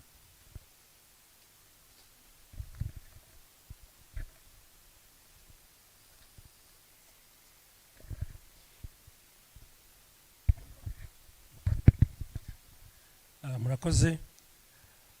Nitwa Tegekimana Richard, nkaba ndi umuyobozi w'urugaga rw'abanditsi mu gihugu. Nyakubahwa mushyitsi mukuru, nyakubahwa perezida wa kaminuza dukunda ya Yerika, mwanditsi wacu Mr. Alphonse Mukama, turabashimiye cyane mu by'ukuri kuri uyu murimo mwiza Mr. Alphonse wakoze. Ngiye nk'umwanditsi tutamaze kwandika ngira ngo bigera ku 10, ariko kwandika igitabo ni akazi gakomeye. Ariyo mpamvu mbere na mbere nifuje gusaba abantu bari hano kugira ngo tubanze dushimire uyu mwanditsi. Nimumfashe uko baduhaye amasegonda make kugira icyo tuvuga. Ngira amahirwe mba no mu muryango wa Pan African Movement, ndi komiseri muri komiseri wungirije wa komisiyo ya politiki n'imiyoborere. Ngira ngo bayije turabana, banasabaga ko iki gitabo Mr. Alphonse mwakwegera umuyobozi wa Pan African Movement, uriya n'umuryango uhagarariwe kuva ku rwego rw'igihugu kugera hasi ku mudugudu, kugira ngo kino gitabo kizakoreshwe n'abantu benshi mu kubaka Afurika dushaka, kubera yuko kinafite uruhare muri ya gahunda nziza y'icyerekezo 2063 Agenda 2063, ndetse no kikagira n'uruhare muri gahunda nyinshi dufite mu gihugu cyacu. So nasaba rero yuko iki gitabo cyaba copyright yacu ariko itari legal, no kucyawuninga gusa kugira ngo tugikoreshe muri komisiyo zitandukanye kugira ngo gikomeze gifashe abanyarwanda ndetse n'abanyafurika muri rusange. Once again, congratulations for the noble work that you have done. Thank you.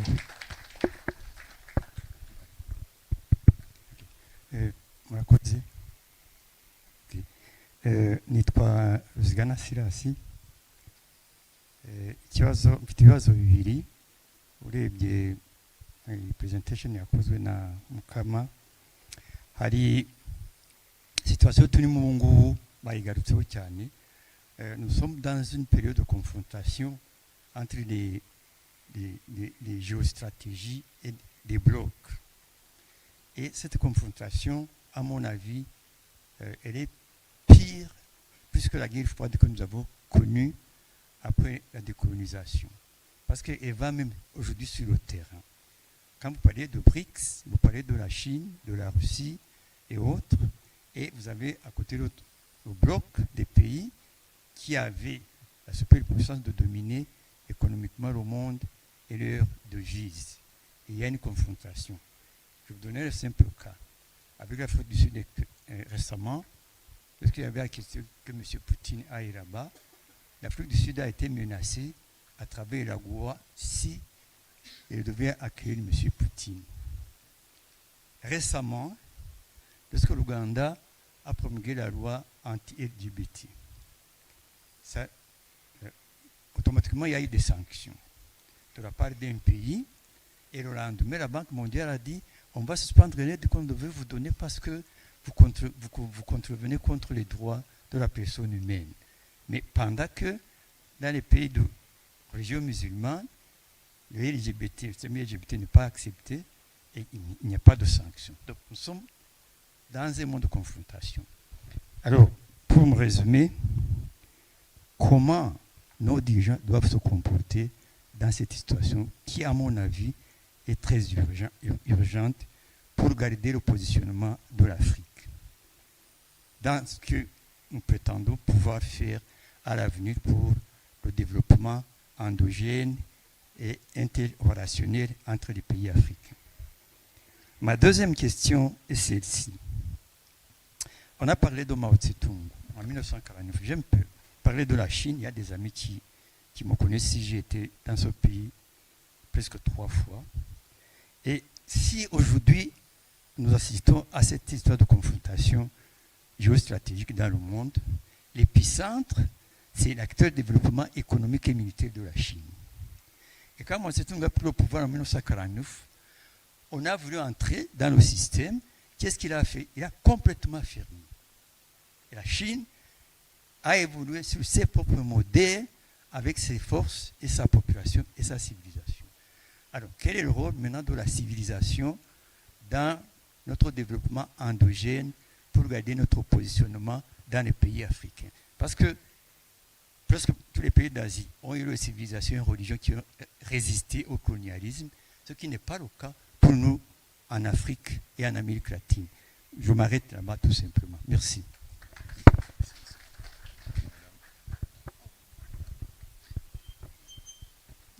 Thank you very much, and congratulations for the publication of the book, and thanks to the panelists. My name is Josephine Maria Lulwengo. I work with the Office of the UN Resident Coordinator. I've had, first move to you, Mr. Moderator. I acknowledge that you said, gender representation is not there. But I think we also need to consider the youth representation to hear the voice of the youth. I was listening to the summary of chapter 9. I must admit I've not read the book. It's just being launched. But I listened to the summary of chapter 9 and the proposal on how to move forward as Africa. What I did not hear from the book, maybe it's there, but also from the panelists, is how do we harness the youth population that we have? With 35% of African population being the age between 15 and 35, we really need to consider how to harness that demographic dividend.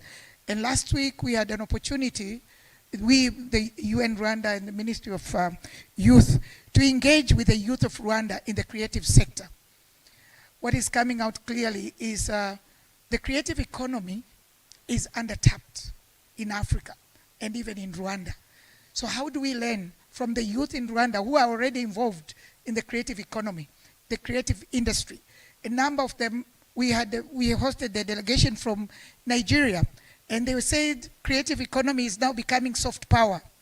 Most of the youth that we engaged with, they don't have degrees in the creative industry, but they are doing excellent. Now, our education system, I want to add to the professor, apart from the knowledge, the values, specifically on the creative industry. How do we mainstream the creative industry in our education system? A number of the youth that we met, they talked about lack of basic technology around the creative economy, from the, if they want to host a concert, from the light that will be used, the system that is required, just basic skills around the creative economy. So my plea to Mr. Alphonse, as you are requested to write your next chapter or your next book, if the creative economy was not considered, specifically targeting the youth, to include that in your next book. Thank you.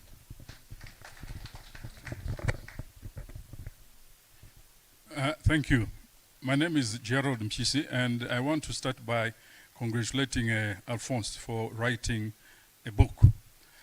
Not very many Rwandese writers. We don't have many Rwandese writers. So when you see someone writing a book, it is an encouragement to the others to write. Now, my point is, I want to thank him also for the fact that he presented in English. Otherwise, I would not have made any contribution. He talked towards the end of his presentation, he talked about the challenges in African integration.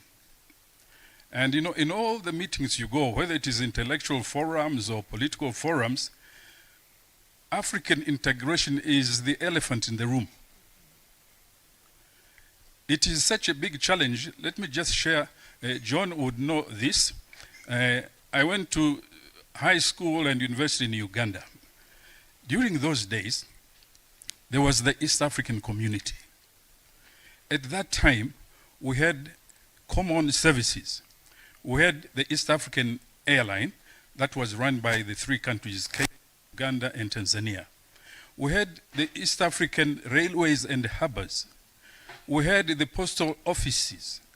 We had a common university with campuses in Uganda, in Nairobi, and Dar es Salaam. there was integration. And during those days, people saw themselves as East Africans, as opposed to seeing themselves as Ugandans, Kenyans, and Tanzanians. Unfortunately, due to some individual politicians who were very strong, they started breaking down the East African community. They were so strong that they influenced their leaders. And now, after that, people started seeing themselves as Ugandans, Kenyans, and Tanzanians. That was extremely unfortunate. For us who grew up in those days, we were very hopeful that there was going to be proper integration. But when you look at what is happening now, it is falling asunder. You know, we have got the African Union. What can the African Union do if the heads of state themselves have their own private agenda when it comes to the development of their countries and the integration? We have got the East African community, you have got SADC, you've got ECOWAS, but where are they going? When you look at what is going on, it's like they have no direction, but you can't blame them because the direction is given by the heads of state. So this is a very big challenge, and as we were saying, we're challenging Alphonse to write the next book, probably talking about the integration in Africa is going to have a very high profile in that book. I'm glad to hear that there is a Pan-African office here. During our days, when people talked about the Pan-African movement, it was a big deal, and it was having an impact. But these days, all you hear is the different chapters in different countries, bits and bits there, but no more do we talk about the Pan-African movement as a movement that is influencing African decisions. So my contribution is that I hope Yuko, Alphonse, and others who are here, I hope there are other people who are going to write books. Indeed, when it comes to African integration, we need people to talk to our leaders. Thank you.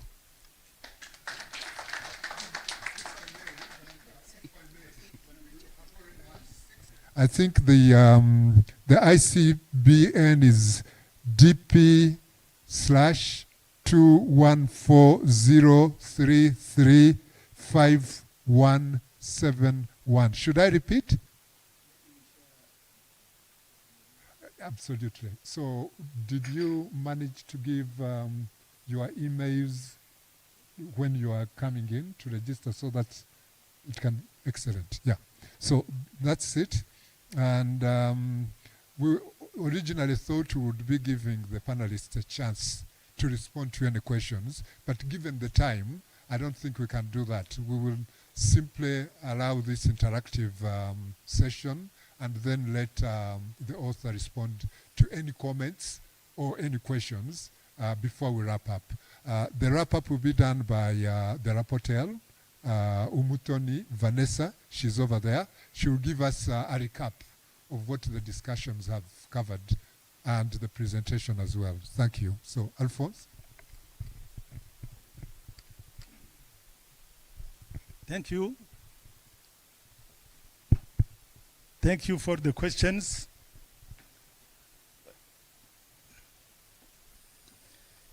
We'll start with the question of Yvette. Thank you for the question. We plan to start immediately the translation of the book in English. But if people appreciate the book, one day we could also translate it in any other languages, like Swahili, for example. That is planned. The question of Hadekimana Richard, it is not, the question of Hadekimana Richard, thank you for the question. I can inform you that the president of an African movement and the secretary of the Pan-African movement have already the book. I have given them a copy of the book.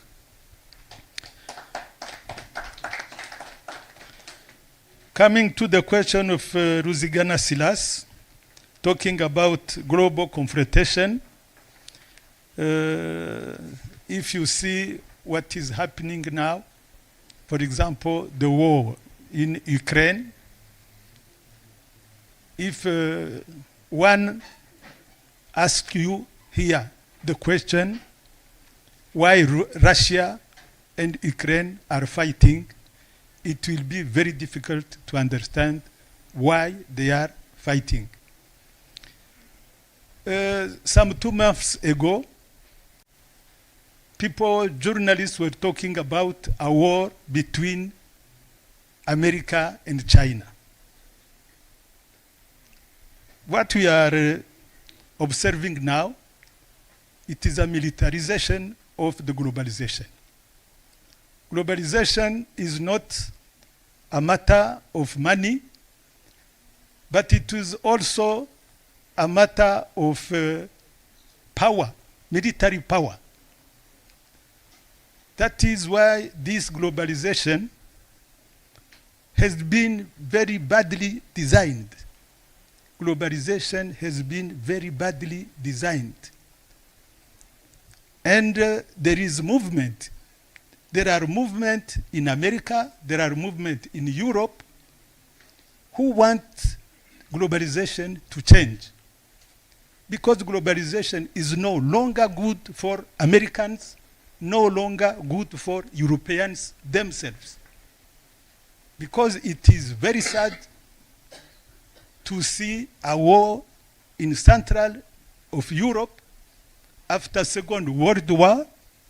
People thought it was the last war in Europe. Now we have a war, another war in the Central Europe. It is very sad. If people don't stop or change the rules of the globalization, this planet can disappear. Already we have a very big challenge with the climate change. It is clear that superpower, the global governance are unable to reverse the climate change. They are trying, but most probably they will be unable to reverse it. And we are going towards a catastrophe. The solution is a change in the rules of the globalization. And Africans should join other people in America, in Europe, to request a change in the rules of the globalization. That is for the question of Ruzigana Silas. Madame Ulimwengu, she says, what to do for the youth. I think what we are doing for the youth, the people with white hair, we are trying to explain to the youth in the books, to explain how the challenges are. How the challenges, my English is not very good, but we have first, before you solve a problem, you have to define it properly.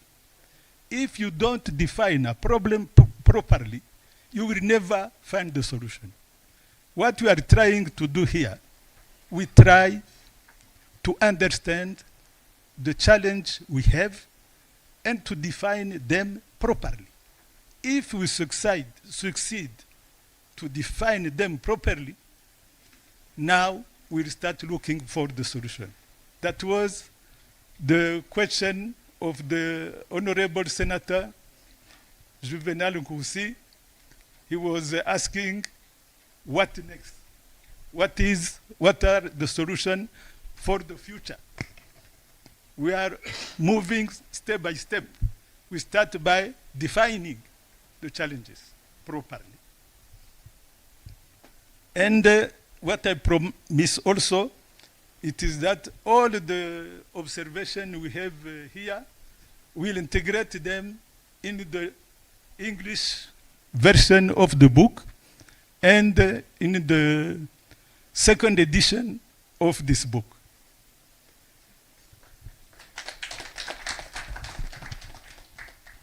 I think, have I forgotten another question? I don't think. Yeah, there was a Gerard Mkisi comment. It was a comment, not a question. It was a comment. And he was commending you for writing this, and hoping that it will be an inspiration to others, because we Rwandans are very poor. Yeah, there is challenges in African integration. Yeah, challenges in African integration. What I have done, I have put in the book in page 172 an extract of the book of Kwame Nkrumah, Africa Must Unite. There is an extract of the speech of Kwame Nkrumah, how he did see the integration of Africa. In page 173, you have an extract of the speech of Julius Nyerere, what he thought about the integration of Africa. Nyerere says that his generation didn't succeed in building the integration of Africa. But he says also that doesn't mean that the idea of African integration was a bad idea. He says only that the next generation must continue with the same agenda and make sure the idea of African integration is implemented. Thank you very much.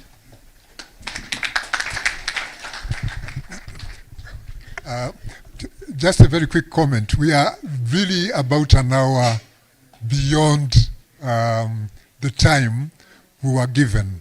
But if there are people who absolutely feel they have to speak, I don't know, how much more time do we have?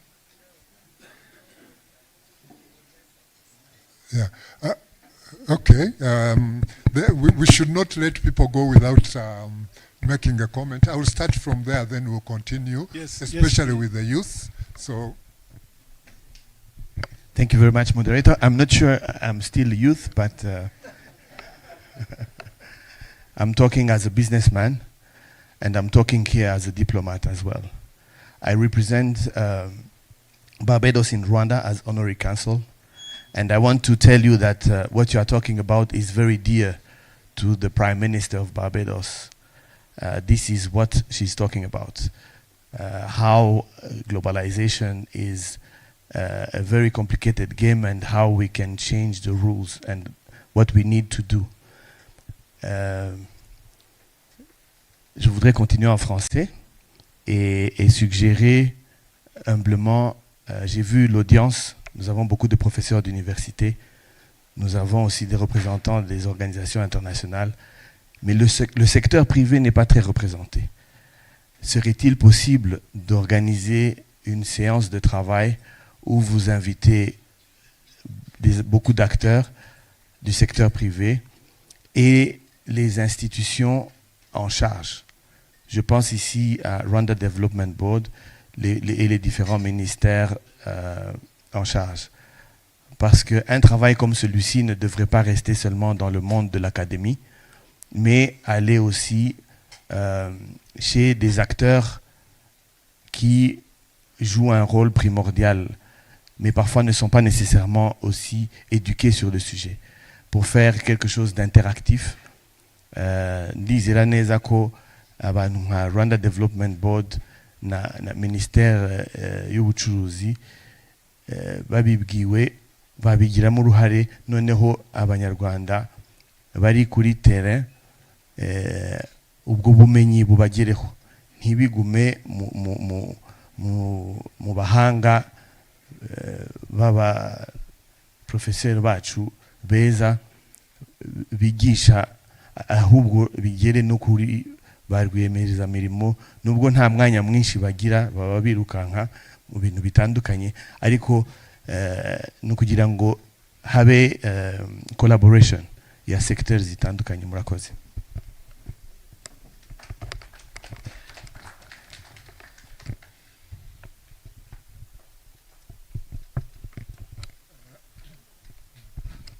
Turabaha mikoro, ariko Professor Rwigamba yashakaga kugira ngo abasezere kuko hari yajya afite iyindi nama. Twebwe turakomeza, ariko tumureke ajye mu bindi agomba gukora. Professor.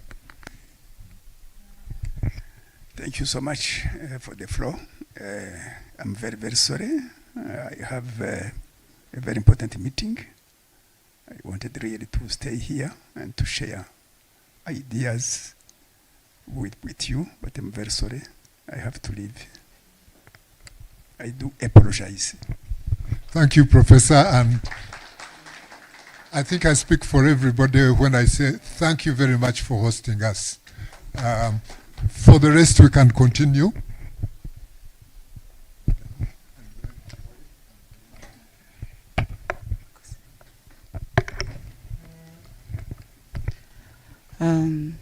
Ndabanza gushimira Bwana Alphonse Mukama ku bwanditsi yakoze kuri iki gitabo.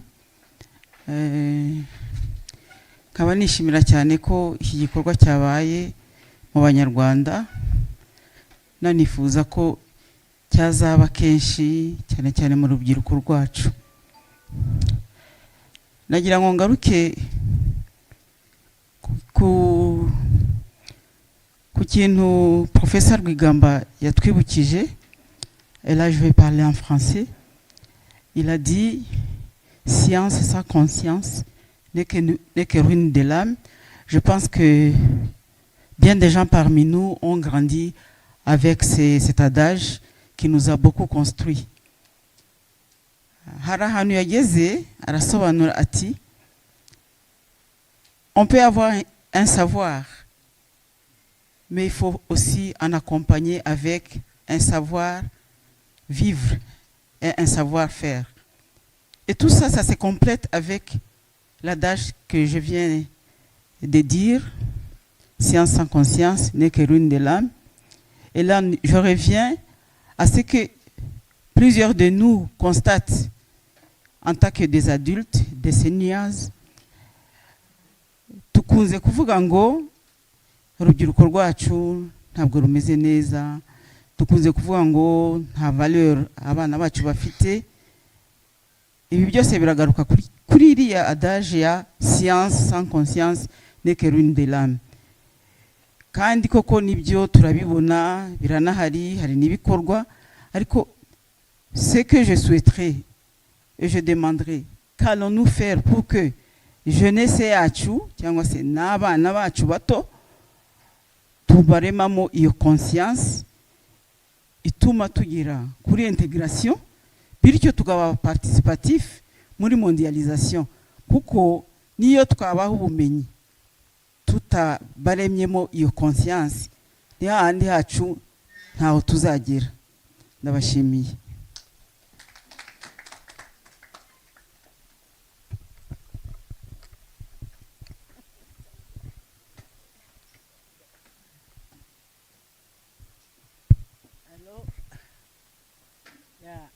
Nitwa Joy Mukanyange, ariko ngiye kuvuga mu Cyongereza.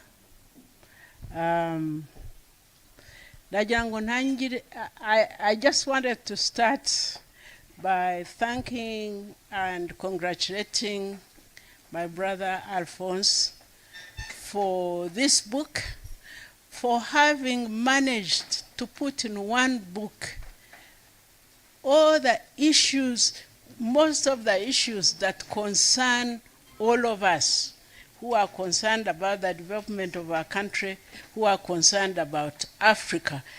In one book, really, thoughts that we have, you know, from the beginning, you know, from colonialism, from globalization, you know, he has put in this book, I'm hoping, answers to questions that concern many of us, so many of them, in one book.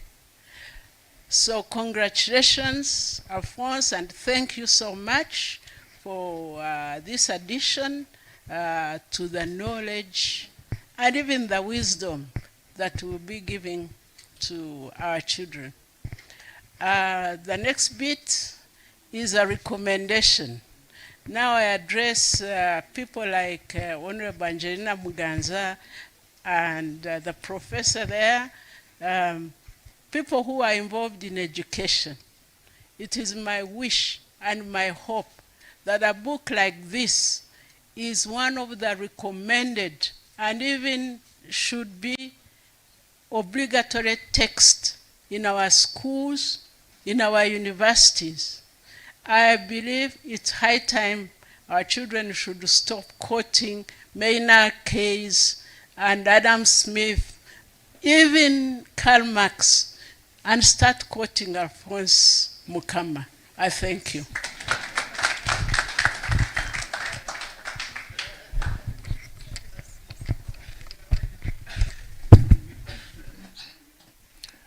Salutations à tout le monde. Je suis Jonathan Mousgiwa Kabouya. Je suis étudiant ici à ILK. J'ai fait le terminal, 3e année donc. Donc, je voulais d'abord commenter parce que j'ai pas eu encore l'occasion de lire l'ouvrage, mais je crois que c'est pour bientôt. Bon, ma question est celle-ci, mais d'abord, avant de poser ma question, je vais commenter un peu sur l'histoire. Donc, on ne peut pas vouloir avoir la connaissance si on décide d'ignorer l'histoire. Moi, je crois que nous, les Africains, nous avons choisi et nous continuons à choisir d'ignorer notre histoire. D'abord, il y a eu l'esclavage. Après, il y a eu la colonisation. Et aujourd'hui, nous sommes dans les néo-colonisations. L'esclavage, si on avait aboli l'esclavage, ce n'était pas parce que l'homme blanc, excusez-moi pour l'expression, parce que l'homme blanc avait eu pitié de l'homme noir. Non. S'il y avait eu l'abolition, c'était parce qu'il y avait eu l'évolution industrielle. Donc là où 10 hommes ou des hommes pouvaient travailler dans les champs, il y avait eu des machines. Après les machines, pour que les machines puissent fonctionner, il faut que les machines puissent avoir les matières. Où on va trouver les matières? En Afrique. Ils sont retournés en Afrique et on a vécu la colonisation. Après la colonisation, c'était les soi-disant indépendance. Je peux dire qu'on a eu l'indépendance politique, on n'a pas eu l'indépendance économique. Et on ne peut pas vouloir avoir la connaissance ou prétendre se développer sans l'économie. Alors ma question est celle-ci. Je voudrais savoir si réellement l'Afrique a déjà connu sa mondialisation. Si oui, quand? Et sinon, comment l'Afrique va connaître sa mondialisation? Et quand elle va connaître cette mondialisation? Merci.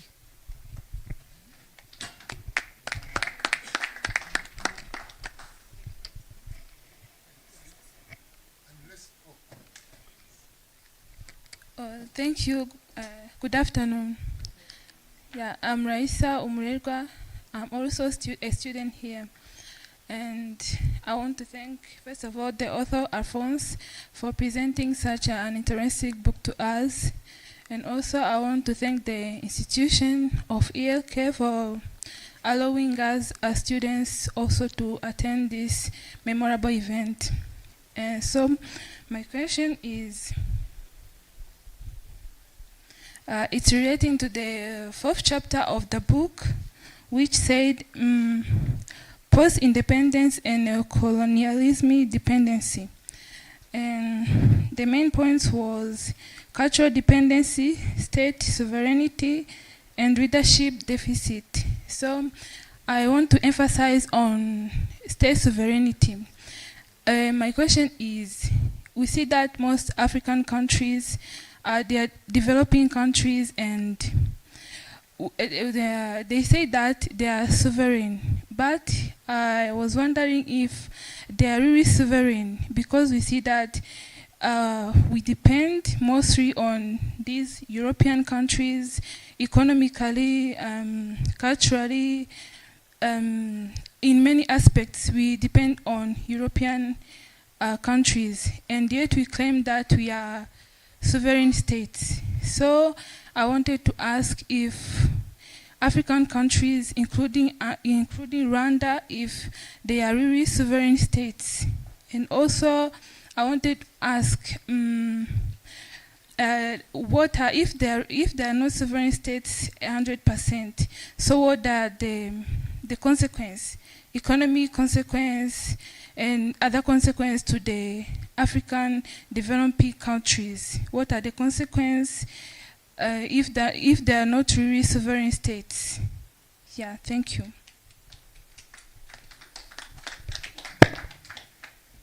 that be the last, please? So, because they would really like us to. Okay. They've been very.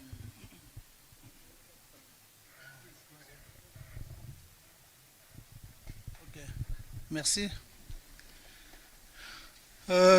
Moi, je m'appelle Antoine Mouniakazi Joro. Il y a quelques années, j'ai eu l'honneur de représenter notre pays dans le sud-est asiatique, notamment au Japon et en Australie comme ambassadeur du Rwanda. Et vraiment, je suis extrêmement content d'être à cette présentation.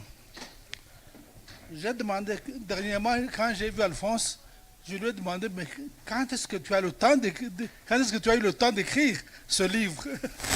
Parce qu'on est tellement tous bousculés à Kigali qu'on suppose qu'on n'a pas le temps.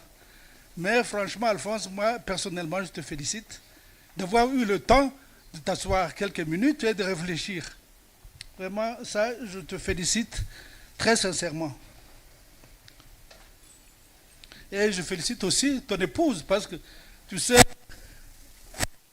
comme celui-ci, il faut être à deux. Parce que il faut être à deux, et je félicite ton épouse qui t'a vraiment accompagné. Alors, je n'ai pas encore eu le temps de lire ce livre, mais j'aurais une question à poser à Alphonse. Étant donné que je vis dans ce monde actuel, je connais plus ou moins comment se porte l'Afrique.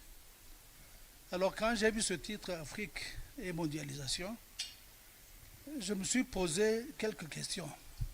Alphonse, je pense que tu es sans ignorer qu'au niveau des indicateurs macroéconomiques, des indicateurs de tous les organismes mondiaux, pratiquement l'Afrique est au dernier rang. Les plus mauvais indicateurs sont dans les pays africains, ça c'est connu de tout le monde. Alors je voudrais juste te poser une petite question. Dans ton livre, vois-tu un motif d'espoir pour l'Afrique? Est-ce qu'il y a un motif d'espoir compte tenu du niveau général du leadership ici en Afrique? On connaît les leaders qui dirigent l'Afrique actuellement. On connaît leur niveau, on connaît comment ils se comportent. Donc, compte tenu de tout cela, y a-t-il un motif franchement d'espoir? Nous avons des ressources. Tout le monde répète que l'Afrique est riche, plein de ressources, blabla, blabla, beaucoup de blabla. l'Afrique est très riche, effectivement. Il y a abondance de ressources, il y a abondance de main-d'œuvre, nous avons une population jeune, mais tout ça, on le connaît depuis des années et l'Afrique ne décolle toujours pas. Alors, dans ton livre, je vais le lire bientôt. Est-ce que vois-tu, Alphonse, un motif d'espoir dans les années à venir? Étant donné aussi que le monde civilisé, disons, le monde occidental, maintenant est entré dans l'intelligence artificielle, dans beaucoup de nouvelles technologies que l'Afrique, on ne maîtrise pas. Donc, y a-t-il un motif d'espoir? Et alors, j'ai vu dans ton livre qu'il y a aussi le Rwanda, que le Rwanda aussi, tu parles du Rwanda d'hier et d'aujourd'hui. Bon, je ne sais pas dans quel contexte places-tu le Rwanda, dans ce contexte de la mondialisation. Là, je n'ai pas bien compris où est-ce que tu le places. Si tu le places dans le contexte africain ou bien si c'est un chapitre particulier. Alors, je voudrais terminer encore en te félicitant pour ce travail et surtout, si dans un prochain livre, tu peux vraiment ouvrir de nouvelles perspectives à notre jeunesse, parce que nous avons une jeunesse vibrante qui est prête à prendre tous les devants, mais franchement, personnellement, pour le moment, la situation telle que je la vois actuellement, elle n'est vraiment pas rose. Ça, c'est ce que je peux dire. Mais éventuellement, dans le futur, peut-être qu'il y aurait des motifs d'espoir. Merci.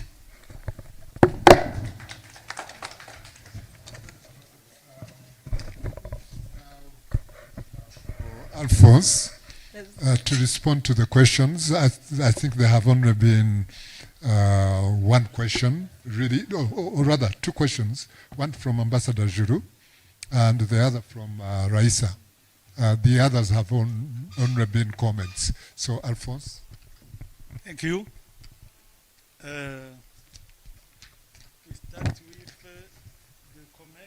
start with the comment of Jonathan. Est-ce que l'Afrique a déjà connu sa mondialisation? Have Africa started his own globalization? Jonathan, first response, globalization is just the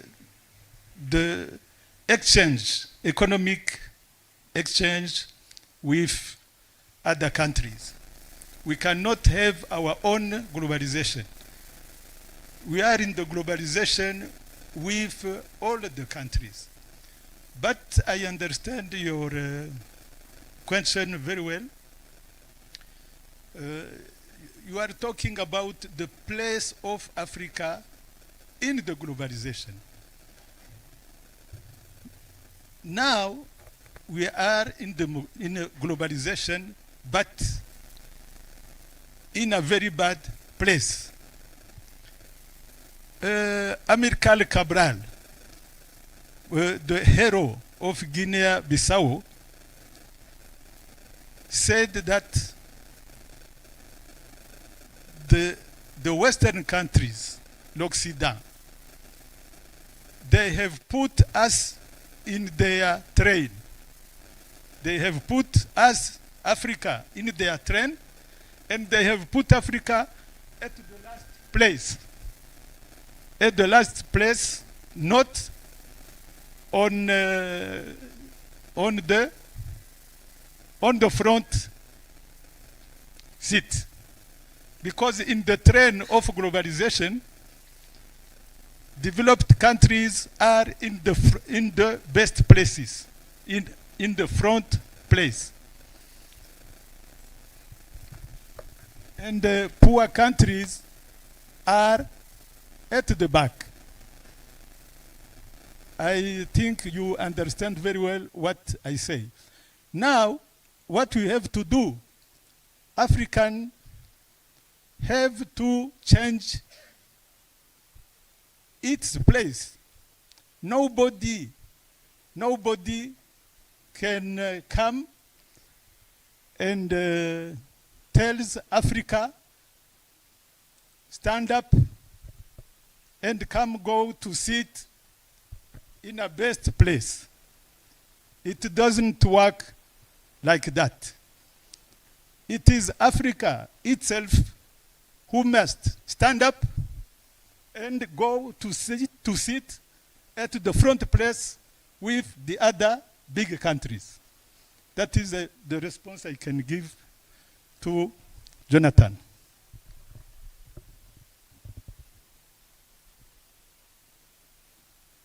What I can tell also to Jonathan, it is that the first Black Republic, it was in Brazil. You will see it in the book.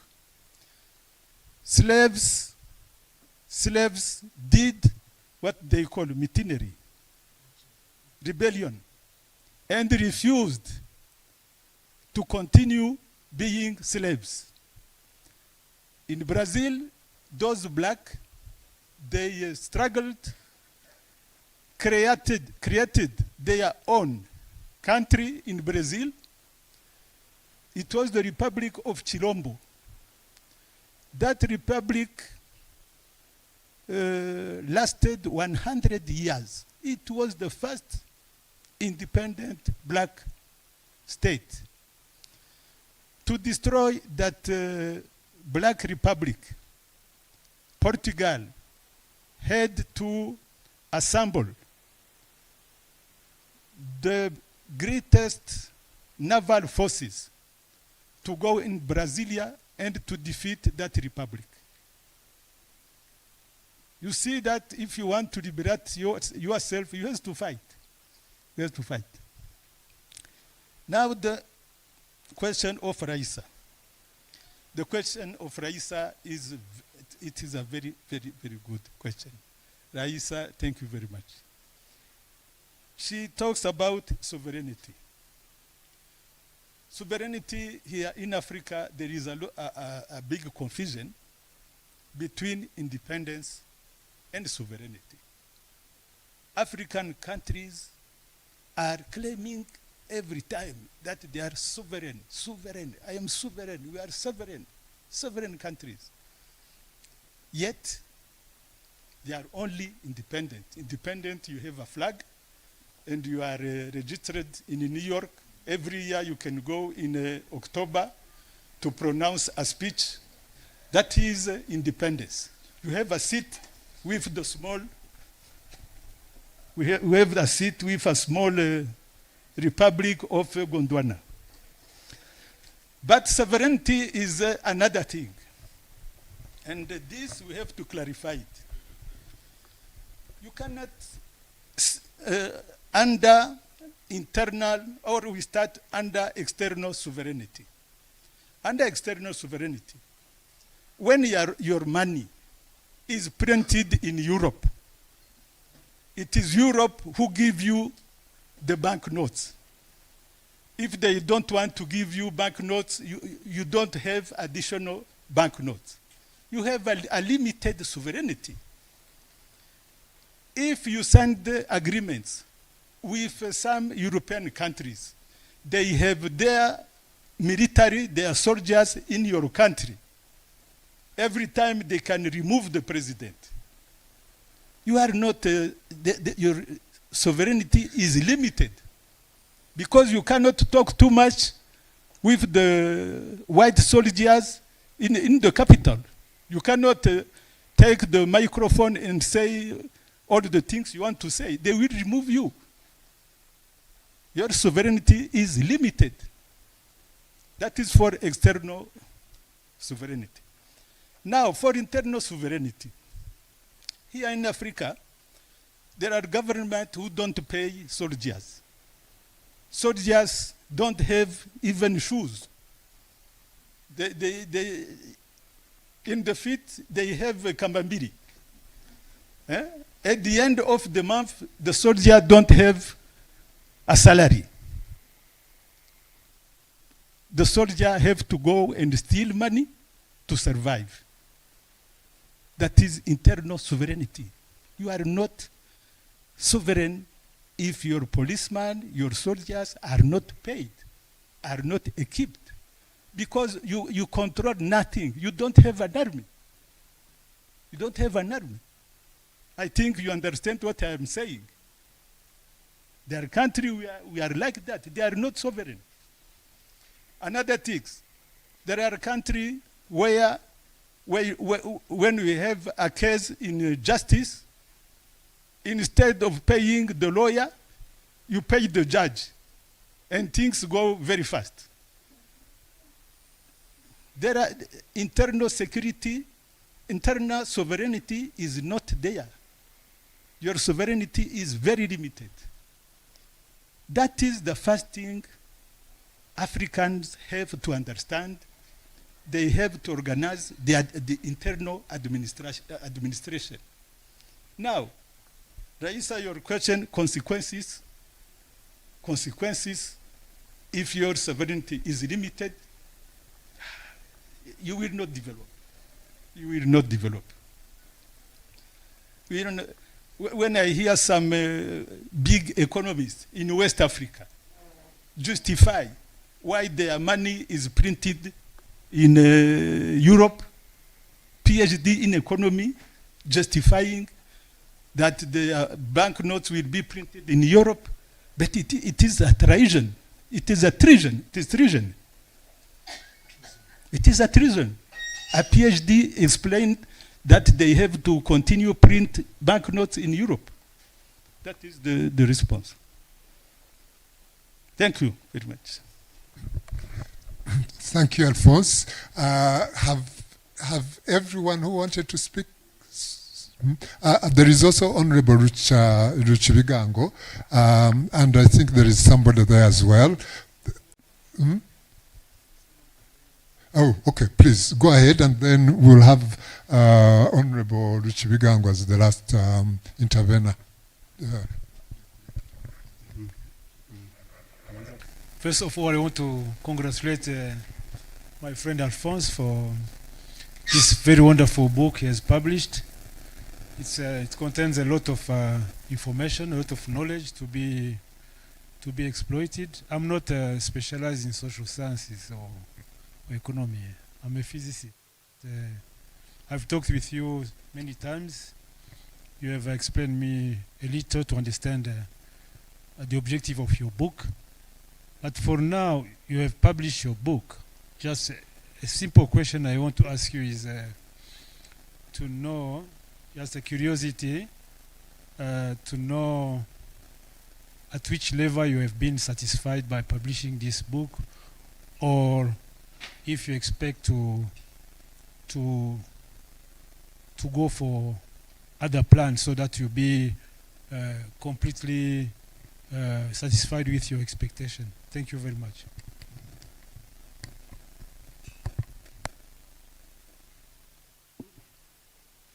I have forgotten to respond to the question of Ambassador Munyakazi.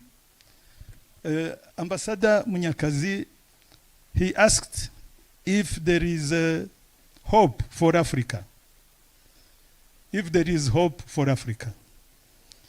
Here, I just can say that we have to have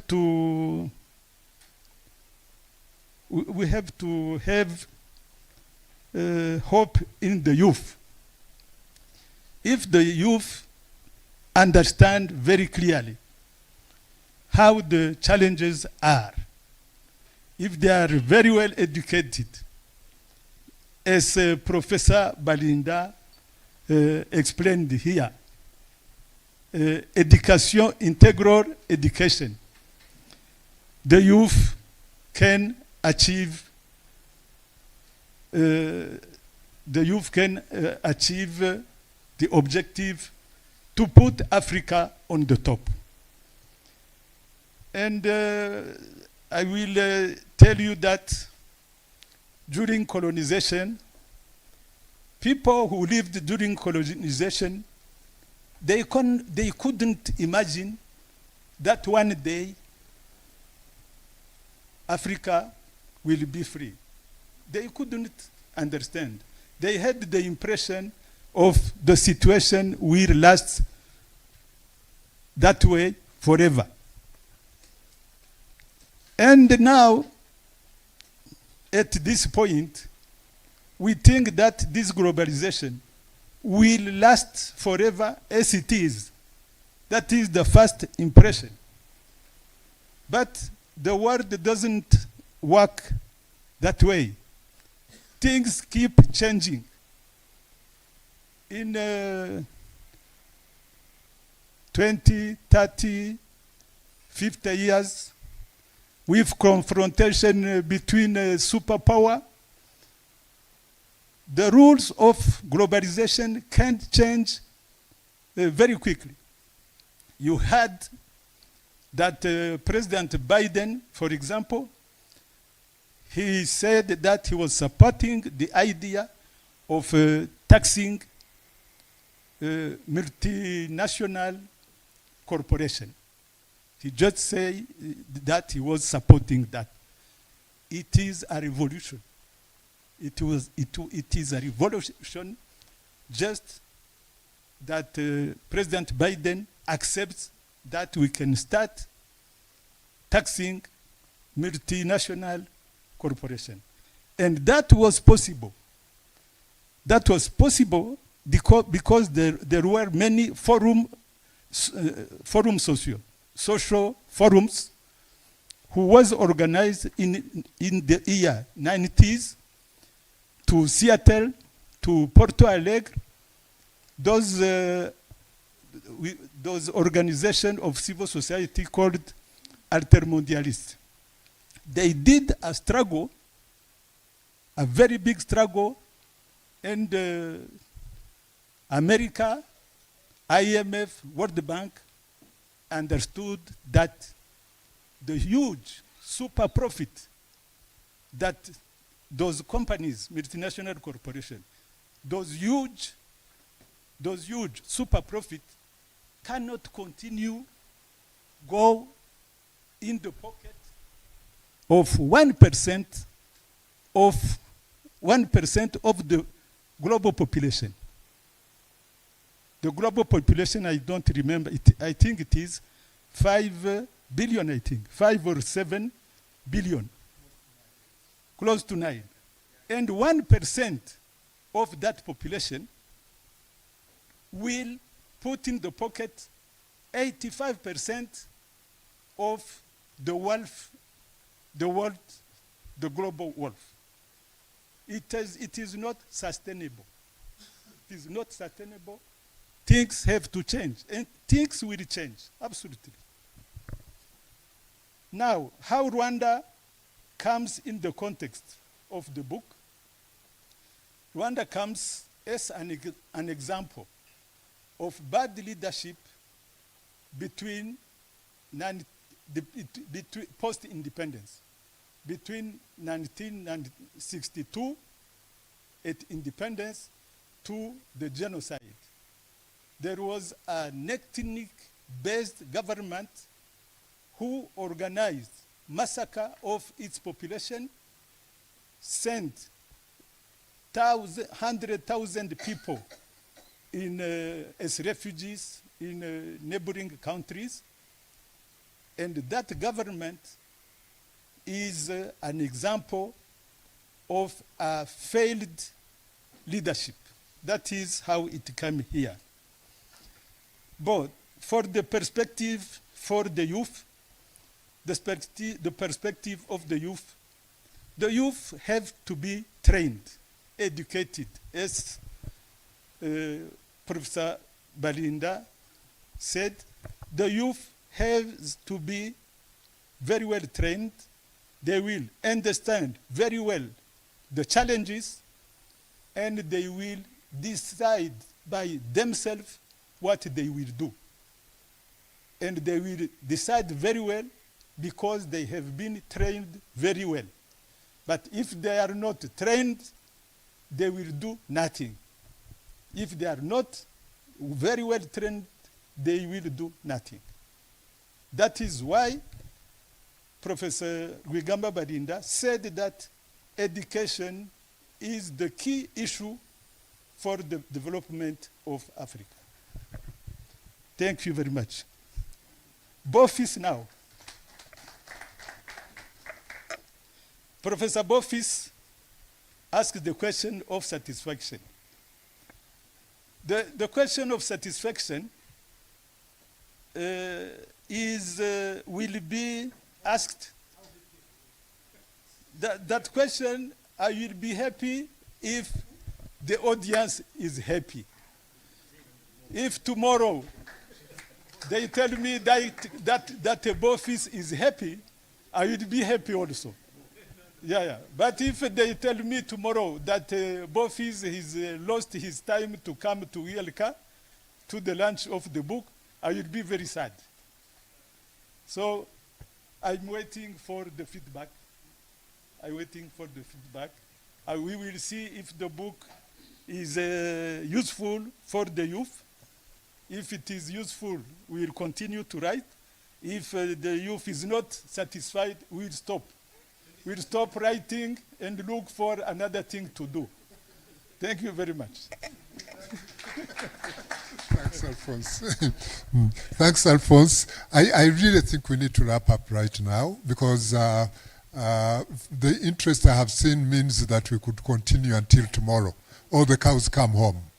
And I don't think we want to do that. We want also to have time for Alphonse to sign the book for those who are interested in getting a copy from here, which I would really recommend.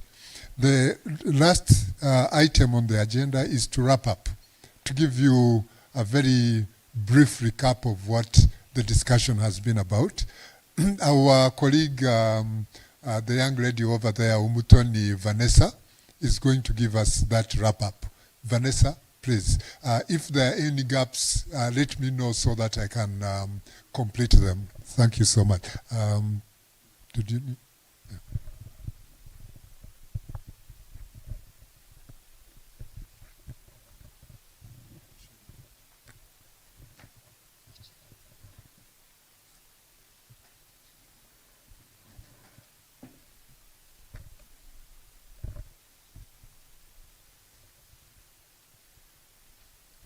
Dear distinguished members of parliament, dear esteemed guests and respected colleagues, I am Umutoni Vanessa.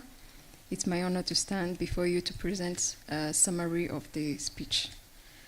As the title says, is Afrique et Mondialisation, which in English is Africa and Globalization, a call for change.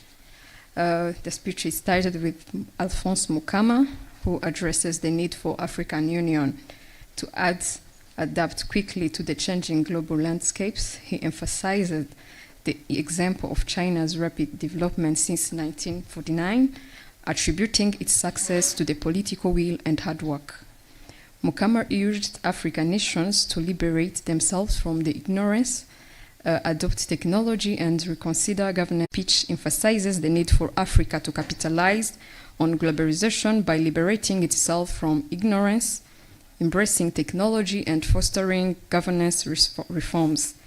The author stresses the inadequacy for current governance system and challenges the status quo, proposing a shift from transitional practices to enable progress.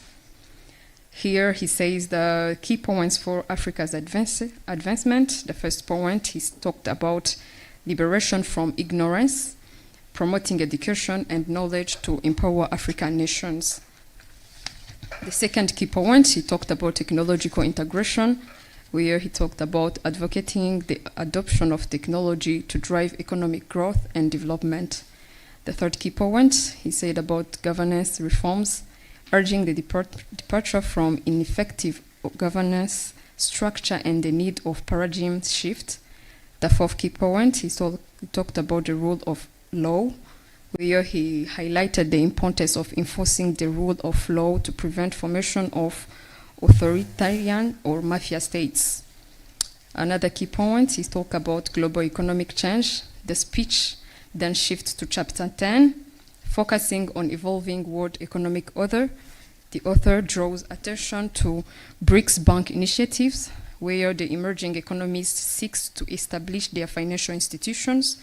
This development signifies a shift in global economic power. He talked about the prospects for Africa's future. The author stresses that Africa must adapt to the changing world order. The speech advocates for Africa's organization to secure a better position in the new economic landscapes. The call is for Africa to move beyond being merely suppliers of raw materials and to prioritize private sectors and civil society. She pointed out historical challenges of nepotism and corruption in governance position, emphasizing how ethnicity and regional preference or personal connections often determined employment opportunities. Transition to the present, Muganza proudly mentioned the governance commitment to equality and transparency in employment. She noted the implementation of digitalized selection process for government position, ensuring that job opportunities are widely known and accessible to all. The government aims to provide equal opportunities for job seekers, fostering competition through a fair and transparent recruitment system. In conclusion, Muganza stressed the importance of accountability and governance commitment to ensure equal opportunities for citizens in realm of employment and other opportunities available in Rwanda. Thank you so much. Then there is the presentation, a very panoramic presentation from Dr. Nguraija on globalization and how we overcome the challenges of globalization. He started first of all by quoting Frantz Fanon, by saying, recalling Frantz Fanon's key message that chaque génération doit, dans une relative opacité, affronter sa mission.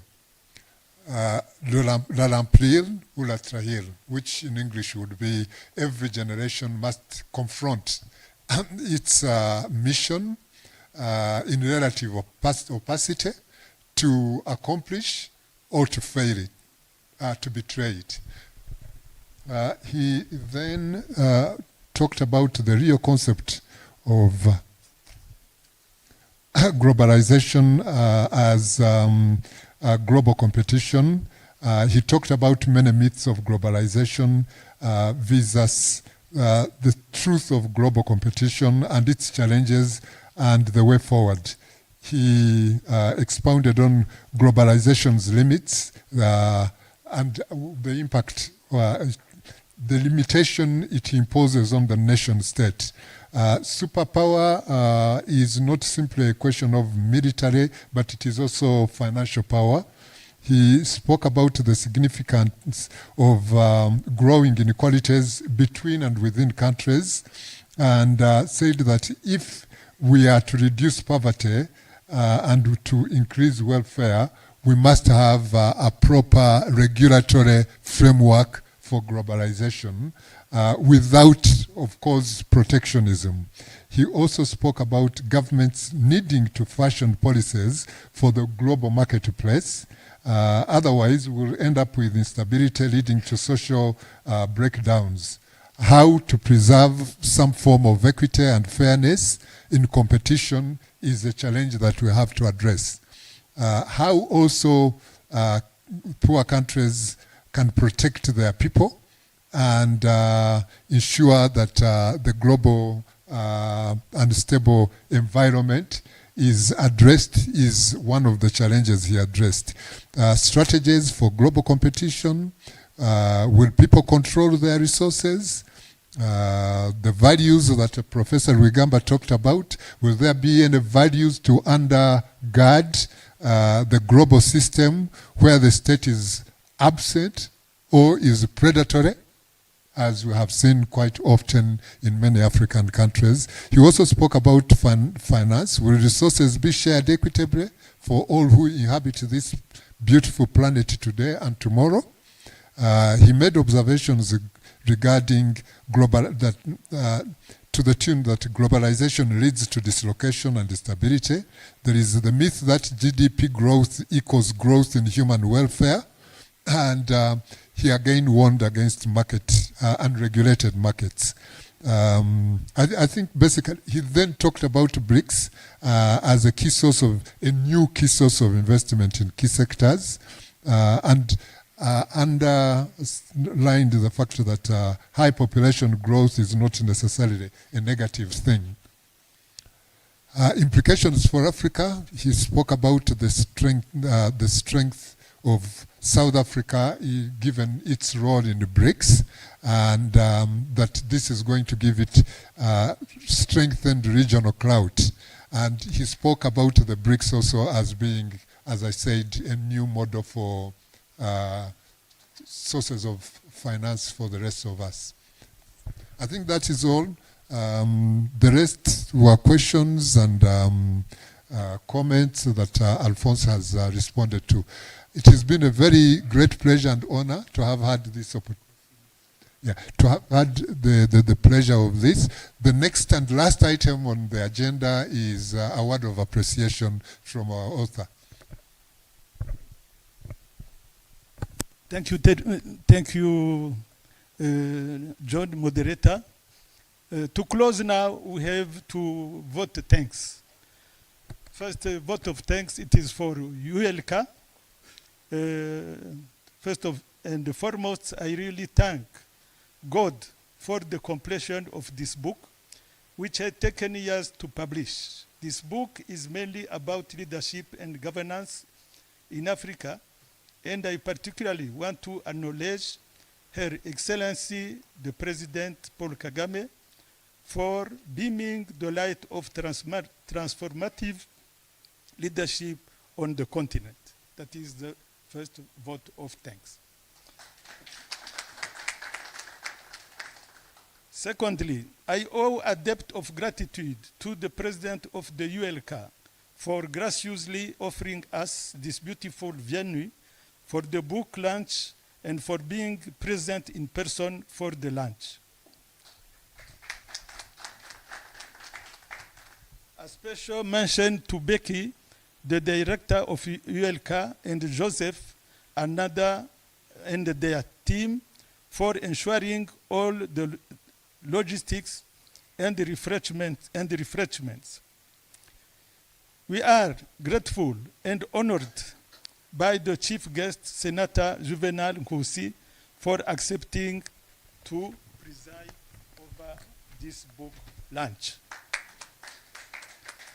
Thank you for encouragement, and allow me to also thank most sincerely the MC Jules Ndenga, moderator John Sendanyoye, and the brilliant panelists who have brought this book to life with their reflections.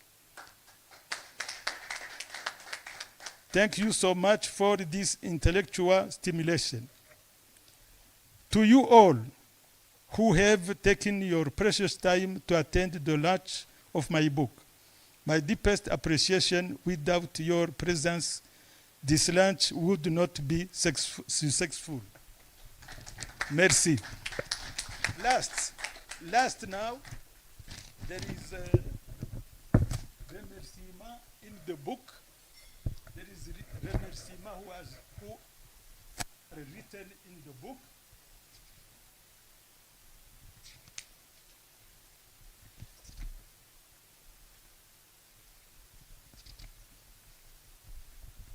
In the book, it is written, l'auteur adresse ses chaleureux remerciements à Jean-Baptiste Ruchibigango pour ses précieux conseils du début à la fin de ce livre.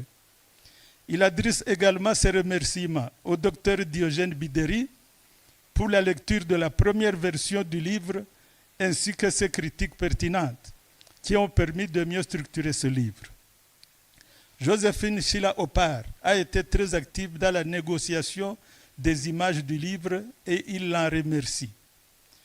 L'apport de Jean-Luc Galabert dans la mise en forme de la dernière version du livre a été déterminante. Il lui dit aussi grand merci.